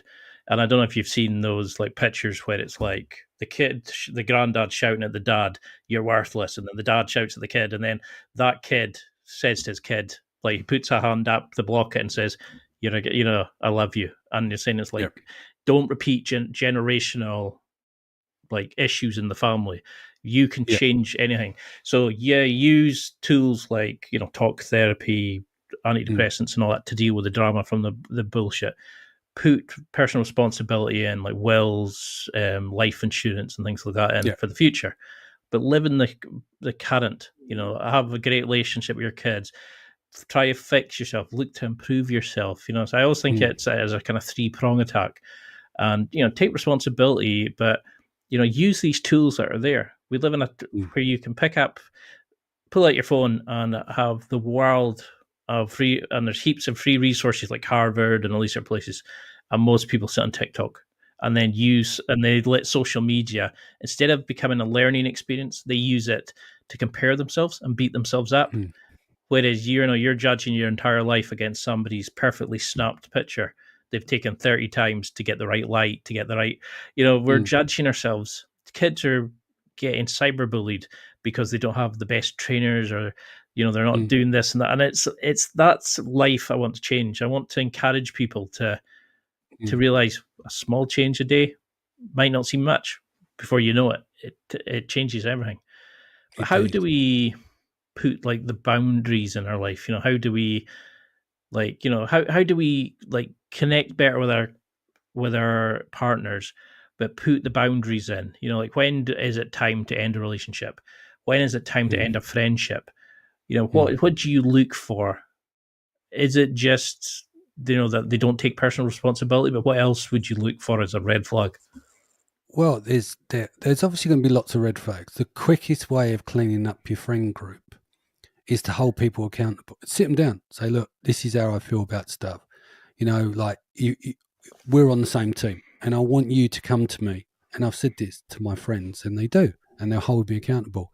If I fuck up, I need you to be brutal. I need you to come to me. I need you to tell me the things I need to hear, not what I want to hear. And I always say to people, I'm going to tell you what you need to hear, rather than what you want to hear, regardless of the impact on the relationship. If I have to lose you as a friend because I'm telling you you're fucking up and you're out of control, and you either get on top of it, because what people don't realize is that's a strength, because most people that are fair weather friends won't tell you that. They'll just go, go along with stuff, because they're normally part of that pack, right? So what happens is your friend groups gets very small. Once it gets small, you got the perfect size, because the thing is, let's pretend there's a table there. Like, depending on where you are in life, the table starts small. Then you get a bit of success. The table turns into a banquet table. Then you fall off because it cycles. Not everyone stays up. That banquet table ends up being a small table again. They're the ones after that cycle is what you want. There's always going to be people hanging on. There's going to be around people for wrong reasons. But the quickest way of cleaning up your friend group is to hold people accountable and let them hold you accountable, and do it respectfully. You don't have to be rude, because the wrong people hate to be held accountable. It's like kryptonite to some people, and that'll clear them out of your life really quickly. You want to keep away narcissists where possible. Everyone runs around, calls everyone a narcissist now. There are 9 traits of NPD, and it has to be done by a clinician. And basically, you've got to meet 5 of the criterion. Sometimes that'll be comorbid, so it'll cross over, a bit of borderline personality disorder, histrionics, etc. And then you've got psychopathy, which is a smaller percentage of the population. A lot of those will be in prison, of course, but there are some high functioning ones. So effectively, if you don't know anything about narcissism or the spectrum of cluster B, then one of the biggest things to understand is you've got to be able to trust your gut. When something doesn't feel right, it's not right. And it depends how someone makes you feel. If you feel a bit weird around someone. If someone, it doesn't connect with you, there's something there. You can't ignore your gut. We'll go back to the saber-toothed tiger and obviously cavemen, or whenever it was they're running around. You know, we've got this built into our biology. Use it, right? I say the same to women. It depends how someone makes you feel. If someone makes you feel like trash all the time, they're an energy vampire. Get rid of them. You don't need to know all the technical terms. You don't need to know about love bombing, discard, breadcrumbing, and all. You just need to know they're fucking wrong uns. Go no contact. Get rid of them. Definitely. Yeah. In a relationship, there is no point in being in a relationship, a love bond relationship, i.e. marriage, if there is no desire whatsoever, because both parties will be fucking miserable. As hard as it sounds, do you want to be miserable for the rest of life? Because there'll be two people miserable, because you're never going to measure up. You can't be in a relationship where there's no reciprocity. You can't be the one doing everything carrying the relationship and then nothing comes back the other way. Yeah? You've got to hold yourself to a level of value. It can be very tricky and complex to go through all these different things to try and understand. Yeah? But if you hold yourself accountable, you take care of yourself, you take care of your mind, your body, your soul, and your money, you don't have to stay where you're not valued. If you're not valued where you are, you move on and you find people that will value you, because there will be people out there that value you. I mean, that's a big thing I say is see people for who they are, not for who you want them to be. Or what happens is people will show you who they are, and when they do, believe them. Just watch them. Don't take any notice of anyone's words. Watch their actions. Because I see people saying, like, you know, like interview your coaches, you know, like at the gym. You know, you don't have to just take the first trainer they give you. Interview like the people that you're wanting to work for as much as going to a job interview. And I'm thinking, but how many people do that with their friend groups? How many people do that in their relationships? And, you know, if somebody acts a certain way and you're not happy, they're not going to change. A lot of time, unless you're not going to change them, they have to feel it themselves. And yes, it might be horrible to become single again after a long-term relationship. But if you're not happy now and they're not willing to put the work in, sometimes it's safest to walk away. And do you know the other thing you got to be careful as well? Self-awareness is so important, because there's so many people out there who think the other problem in the relationship is the problem when really it's them, because they lack the self-awareness to realize. You know, have you heard of the term reactive abuse? It's where someone would keep digging and pushing away at someone and that person explodes because they've had enough, because they're not going to put up with the nonsense. And then they'll go, see, told you. You know, like switching it back on you. Why you got such a problem done? But really, it's the other person, and the other person reacts. That's why it's called reactive abuse. It's very insidious. You have to be very careful of that as well. So being being as self-aware as possible. No one's 100% self-aware. There's always going to be stuff we miss. People will listen to this podcast and they'll pick holes on me and they'll go, he's insecure about that. Because they see things I don't see. Do you understand? And I know that. And the more you self-aware you are, and the more you understand who you are as an identity, yeah, who are you? Work out who that is first, yeah? Then become self-aware of your own behaviors. Then you'll be able to model that by watching other people's behaviors. And then you'll get a better, clearer picture if you can live in an objective reality and then make better informed decisions off that, you know? You might be unhappy in a relationship, but you're the cause of the unhappiness for both parties. I love it, because everybody else blames the other person. Nobody wants to say... Yeah, you can't. Yeah. Right. If you've had a string of jobs, right? You have a string of jobs, you get fired every 6 months.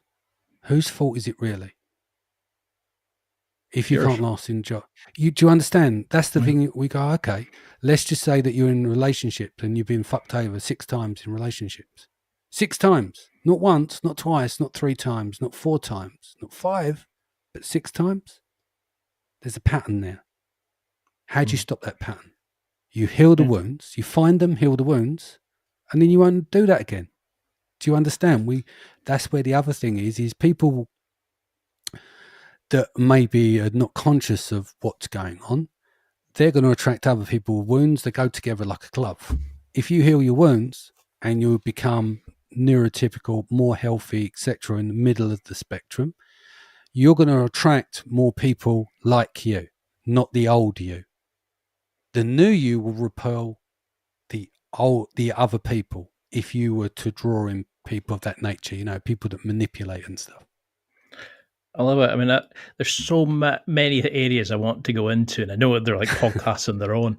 But I mean, you've had a living relationship for 28 years. You've gone down like into therapy. You've gone from broke to successful, created businesses, and back etc. again. Yeah. I mean, for people who are listening, okay, and going, brilliant, I'm going to start working on myself. I'm going to do, like you were saying, building up this and that. And they're in a relationship, they want to make better, they want to have a deeper connection with their partner. They're becoming aware, because we do become aware of like Joe's problem, John's problem, but we don't see our own problems. How do we start connecting with our partners? Like from a guy who's been with somebody for 28 years, you must have figured this out. How do we we're dealing with our drama ourselves internally, but how do we make our relationship stronger? How do we have that identity in a relationship, but our own?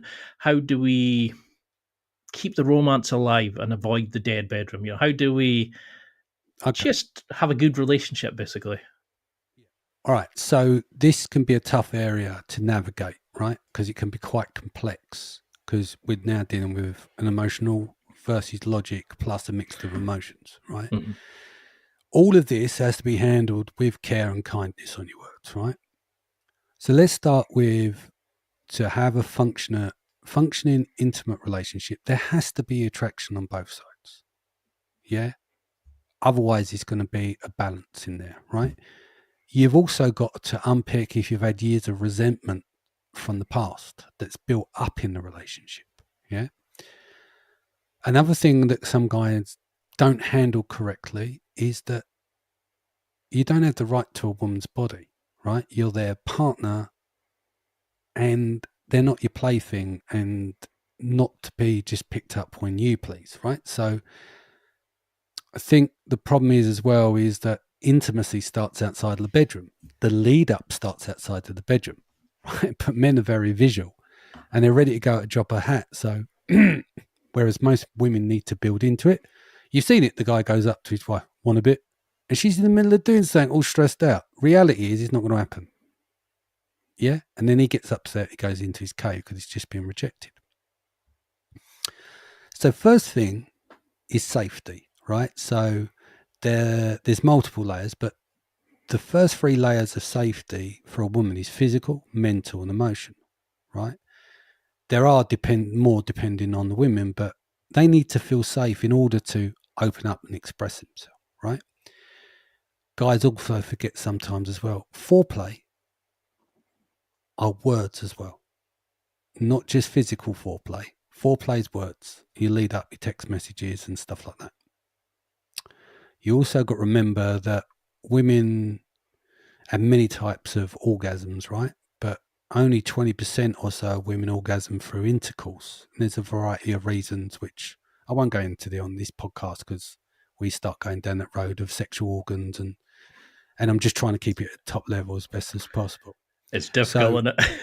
Yeah, and in some cases, some women won't have any orgasms, right? Especially if they're in their head and in the body. We had the people will joke, I was running through the shopping list. The lady needs to feel herself by being in her body and not just in her head to be distracted, yeah?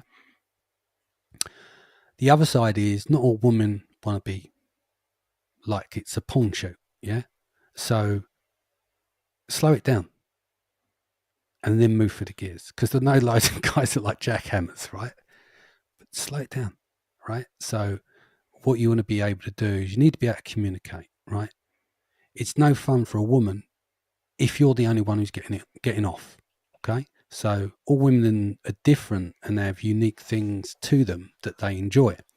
So you have to understand that. And then there's always, as a develop and grow, there are other things that will interest them as well. So this stuff will develop after time. I mean, you've seen why a lot of one night stands end in disaster is because neither party's explored over time. They haven't had that. It's a bit awkward, you might see it on the TV, it all looks like it comes together, but you see how clumsy these things can happen because they don't know each other. Do you know what I mean? They've had a few drinks and stuff like that. So in a long-term relationship, you get to find out what both want and you're able to communicate that, right? Mm. And as crazy as it sounds, are you clean? Right?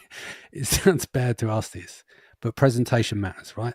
Women notice everything from your fingernails, your odor, your breath, your skin, nose hair, everything.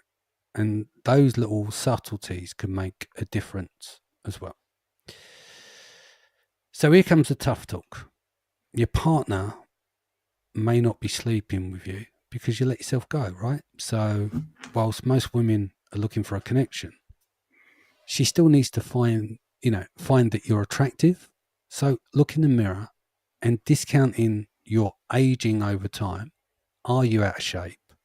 And I'm not talking about a six-pack here or turning yourself into a Greek god, but self-respect here should be your priority, right? So if you want respect, then that's going to start with the self. You have to understand that a woman can love you but not respect you. And if she doesn't respect you, then there's little chance of desire. Here's the worst thing that can happen, though. You spend a year getting yourself into shape, right? But the union doesn't work out. You've just leveled up. Now you're going to have more options. You will stand out to between 1 in 100 to 300 men in their 40s and 50s because they won't be in the shape as you. You also have to remember that there are no websites or magazines that women consume with plus-size men. There's no do you understand where I'm going from? They're not necessarily looking for that, right? So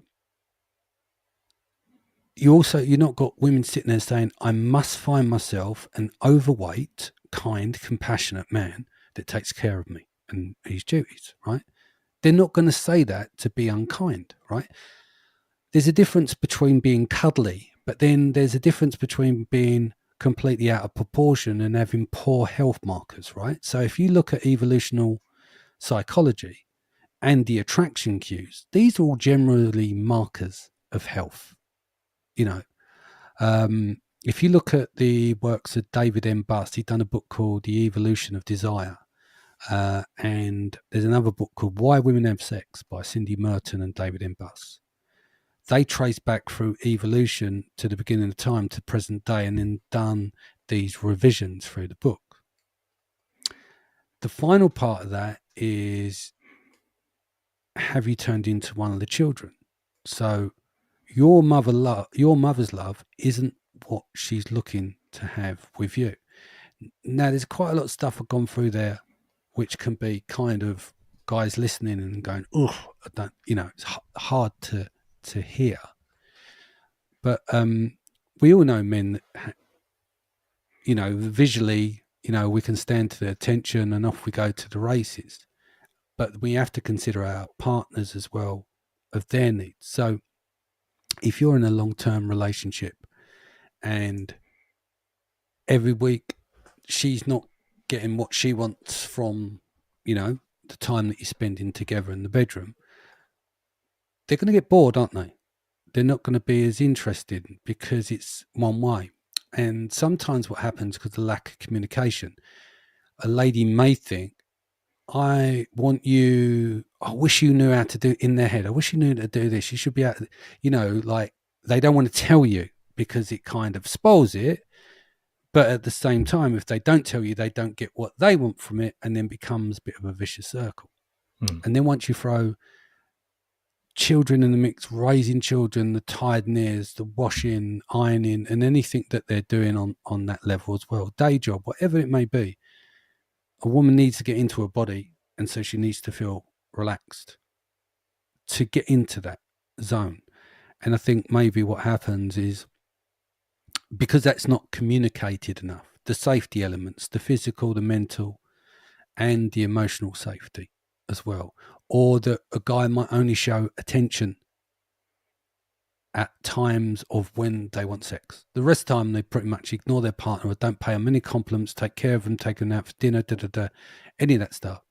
And the only time they show attention is then. That becomes a problem as well. So I've kind of unloaded quite a lot of stuff there. But I think that's why 50%, we've got 50% of marriages with their bedrooms out there, because there's a lot of guys who don't understand half of what I've just said, that can play a role. Yeah. You know, you've got to remember men and women are different in biologically. We're equal across the board, but we complement each other. But our sexual attractions are differently. The way that we're programmed in that sense are different. And I think it probably takes a lot, because I think it's really unfair on guys when they get shamed. Oh, all you want is sex. All I hear about is I want da-da-da-da. If you turn around and said to a lady, oh my God, you're such a narcissist. Why do you need this attention? You know, that would be very cruel and disrespectful, because women need quality attention. They want to feel loved and cared for and stuff. So that shaming, it needs to stop, I think. I think that doesn't help anyone. And that's probably because generally guys' testosterone is 17 times that of a lady's. So their libido generally, not always, going to be higher than their partners. So it's trying to find that happy medium, respectful happy medium. I think the other thing that people have to bear in mind is charity sex, chore sex, using it as a tool, to get things. Yeah. I think that's a big red flag in a relationship. You want to avoid that. No one wants to feel like a charity. I've spoke to people about this before, because I know that experts will talk about that. It's not. Could you imagine saying to a lady, all right, I'm going to ignore you all week, but on Friday at 4:00 for 20 minutes, I'm going to show you some attention. So she waits all week to get a bit of attention. 20 minutes comes around. Okay, you got my full attention, and then you jump on the phone and do that. How would that person feel? Terrible. Bad, isn't it? Could you imagine saying to someone, I'm going to give you 20 minutes attention? That's what it's like on the flip side. That's why we have to get to a point where, whilst we're not biologically the same, we need to have empathy and understanding for each other. Because there's a lot of men, what people don't realize is that a woman would need to feel loved in order to want to make love. And a guy feels loved through the through the activity of making love. That's where he gets his connection. That's where he gets his intimacy. Yeah. And so have you noticed that people with a healthy bedroom scenario, look at them as a couple. 9 times out of 10, no strain, none of the backbiting. You can tell that it's a healthy relationship. And I think what happens is it all starts off well in the very beginning of the relationship, right? Because everyone's turning up being their best selves. But then once everyone goes, well, he's locked down. Oh, I don't need to take her out and be nice anymore. And then both parties wonder why. Well, I'm not getting the attention, physical attention. I'm not getting the emotional attention. And it can become a vicious circle. So as men, we need to make sure that our partners do get good quality attention and care. Because then you will never their bedroom if you have burning desire for each other. No, I 100% agree with that. I see guys who treat it like I have to get mine, or it's almost like a competition. There's plenty of tools like sex bucket list, making a yes, no, maybe list with your partner. But I remember one of the girls I followed, an influencer, said the hottest thing a guy can do is look at you and say, "What are you into? What are you into?" And take it away from sex. Treat them like a human being. Treat them like somebody that you love. Like do things throw date nights. Take off the pressure. And like you're saying, they need to feel secure and happy. And it shouldn't be a chore. It shouldn't be something that you expect, or there's plenty of ways to spice up your love life with toys and all this sort of stuff. But have that connection, make them feel valued as a person, make them feel better for being with you. And this would be a podcast on its own about how we can go into and take boundaries and like attention, but they want to feel loved and happy as much as you do. And as you're working on yourself, also work on that connection with them. Be vulnerable, be open, honest. If they don't want to do it right now, go deal with the issues that are there in the relationship. Then come back, then build from there. And I think that's something a lot of guys need to do. Yeah, and what else is unattractive is desperation. If that's what they think, that can be unattractive as well. But it comes very hard when it's been weeks, months, or whatever for some gents who have not had any intimacy. And that's the biggest thing, because I think the problem is people don't realise is that's where their connection, the exchange, the oxytocin starts to flow. You think when guys have made love, afterwards, what do you need to get done? Do you know what I mean? It's just like there's almost like a new layer appears. Yeah. And then what happens? You've got that connection. Let's call it being plugged in. And then it starts to dissipate over time. And then that person doesn't realize that they're just not doing as much. They're not as invested in doing that. Whereas if there's a regularity of that connection, the closeness is there, then what happens is you're going to do more for each other as well. Nothing becomes beyond too much to do. Do you know what I mean? But there's a difference between that and being manipulated and breadcrumbed and fed it.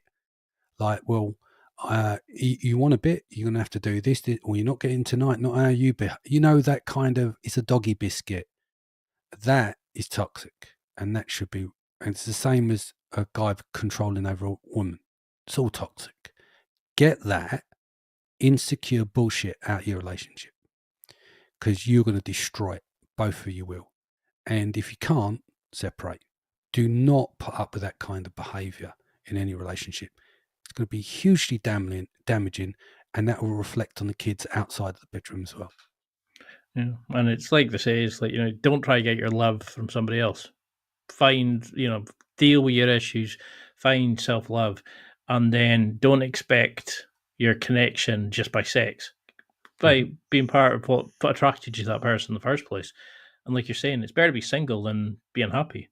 And this is a thing a lot of guys are struggling with. They're in unhappy relationships because they think they have to. They don't want to be single. And well, it's because generally I think, and we've all been through it, is that you think to yourself, will I get anyone else? So you stay. And you shouldn't do that. And honestly, guys listening, level up in a year. Trust me, but people won't believe it until they experience the changes of the people around them. Because you've changed. The world hasn't changed. You've changed. You'd be very, very surprised what will happen. Guys are lucky in the sense that they can go on a diet, get in shape, dress better, be more confident, and they can all be a series of attraction cues. You mean a guy can be, I don't like using numbers, a guy could be a 4 or a 5 and get to a 7 or 8, or a guy can be a 6 and get to a 9, if you wanted to put numbers by him. We have opportunities because there's various different attraction cues that women find in men. Guys can actually take advantage of that. People go, yeah, but I'm bored. Women will not care if you're bored, if you're in tremendous shape and you look good. Do you understand? So you can offset that, and then you look at, yeah, but you're not 6 foot. I mean, I understand if what you got to look at is most women do want a guy taller than them. So what's the average height of a woman? Maybe 5'2", 5'3", 5'4", I know you see it online, yeah, but he's not 6 foot, or they will use filters and you see a big drop off. If I went on dating site, I'd lose out on easy because I'm 5'11.5". In real life, who cares? Do you know what I mean? Because I still tower over most women anyway. So don't let that block you. Stay off the dating sites. Absolutely stay off the dating sites. It's going to do you no favors. This whole, I'll hit 100 people. and message them will just destroy your confidence and self-esteem unless you're the top 5% of men who they swipe on. So dating sites for general guys like you and I, if that was the case, don't even do the dating sites. Do everything in person because it's a different world. That's all synthetic. Some people just want your attention. Why would you invest hours and hours every night trying to set up dates for only that one person shows out of 2 or 3 contacts, or you just get played around? Pointless. A lot of them do it for the attention. You see girls I'm meeting. It's for self-esteem regulation. Yeah. It's sad, but it's like focus on your life, regardless of if you're in a relationship or whatever, improve yourself, but also then use that confidence, self-esteem, self-love to make your relationship better, to connect better with your kids, and it all starts with you taking that accountability in your life. And I think we could probably do a podcast on each of these areas, and we'll definitely have you back on. But what would you? I know we try to keep this top level, and it's just 2 hours, and we barely touch the surface in a lot of areas. But what would you want people to take from this? If you had to have like a message or a call to action for guys who are 40 plus, or for any guys listening, really, what would you say to them to focus on, to self? Everything starts with the self, right? So if everything around you, if you got stuff that's not working, the world will not change. It's going to do what it's going to do. You change. And then your world gets better when you make those changes more often than not. So you've always got to focus on yourself. Don't worry about what everyone else is doing. Worry about what you're doing. Take care of your mental health. Take care of your body. Take care of your manners. Take care of your integrity. Look after those around you. But everything does come back to the self, because you need to be self-aware. You need to have self-respect. You need to be worried about what you're doing in order to become a better person. I'm not talking about being solipsistic or narcissistic. I'm not talking about being selfish. I'm saying start with the self, then work out all the things that you need to work on. Because if you've got a heal, only you can do it. That's the self. Yeah. If you understand who you are, you don't have a full self. You're actually constructed of the self, meaning you know who you are. That's self. If you've got a situation where you want to get in shape and get more healthy, and you want to repair that, go down that road, it starts again with you. So it's not about being selfish, but most things can be fixed by focusing on you and working out what you need to do, not what everyone else is doing. Because when you start to level up and you raise your standards, what happens? Everything around you, the standards go up as well, because you've raised yours.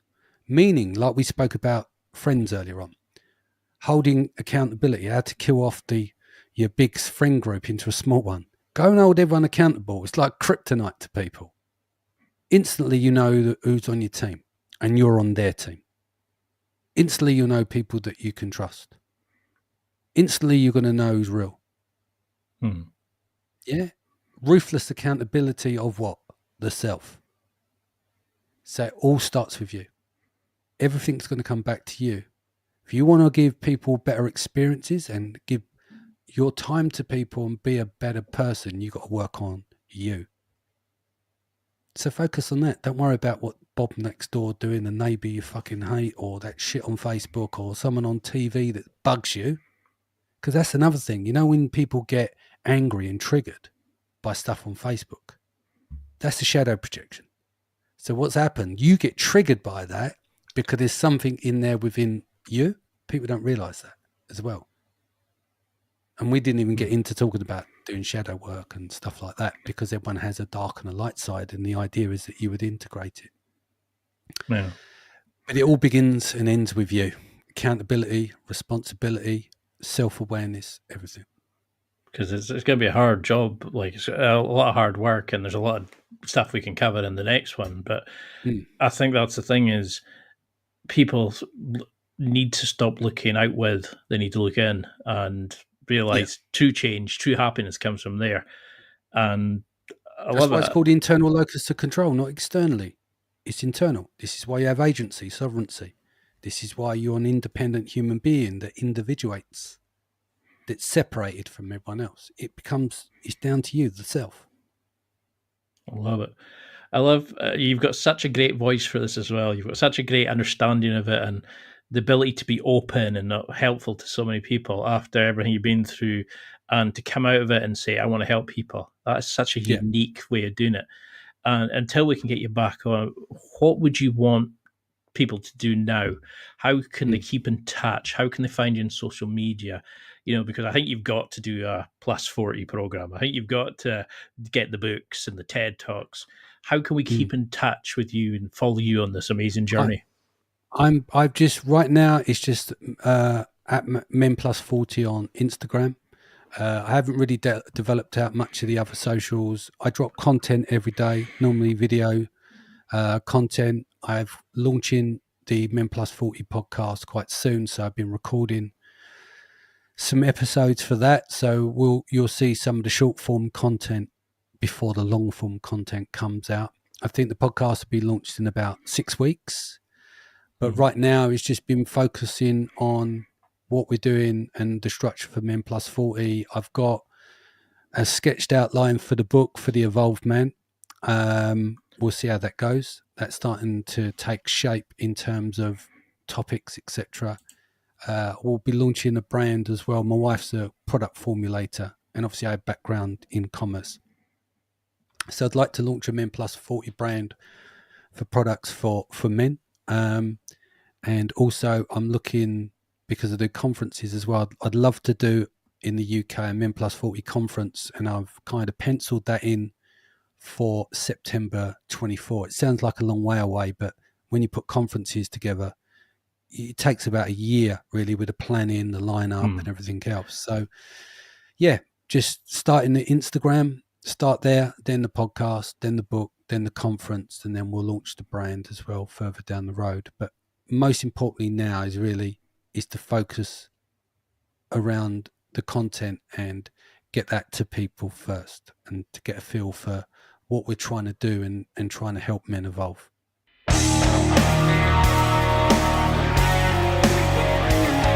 Well, that's it for another week, and thank you for listening. It's now time to take what you've learned and use it to develop and enhance your life with the key points mentioned. Listen, try it, embrace it, use it, and crush it. Now's your time to hit that next level in your life. If you liked this episode, then please leave a comment on the show notes or a review of the show on your podcast platform. Everything helps evolve the show. Until next week, keep seeking the next level in your life.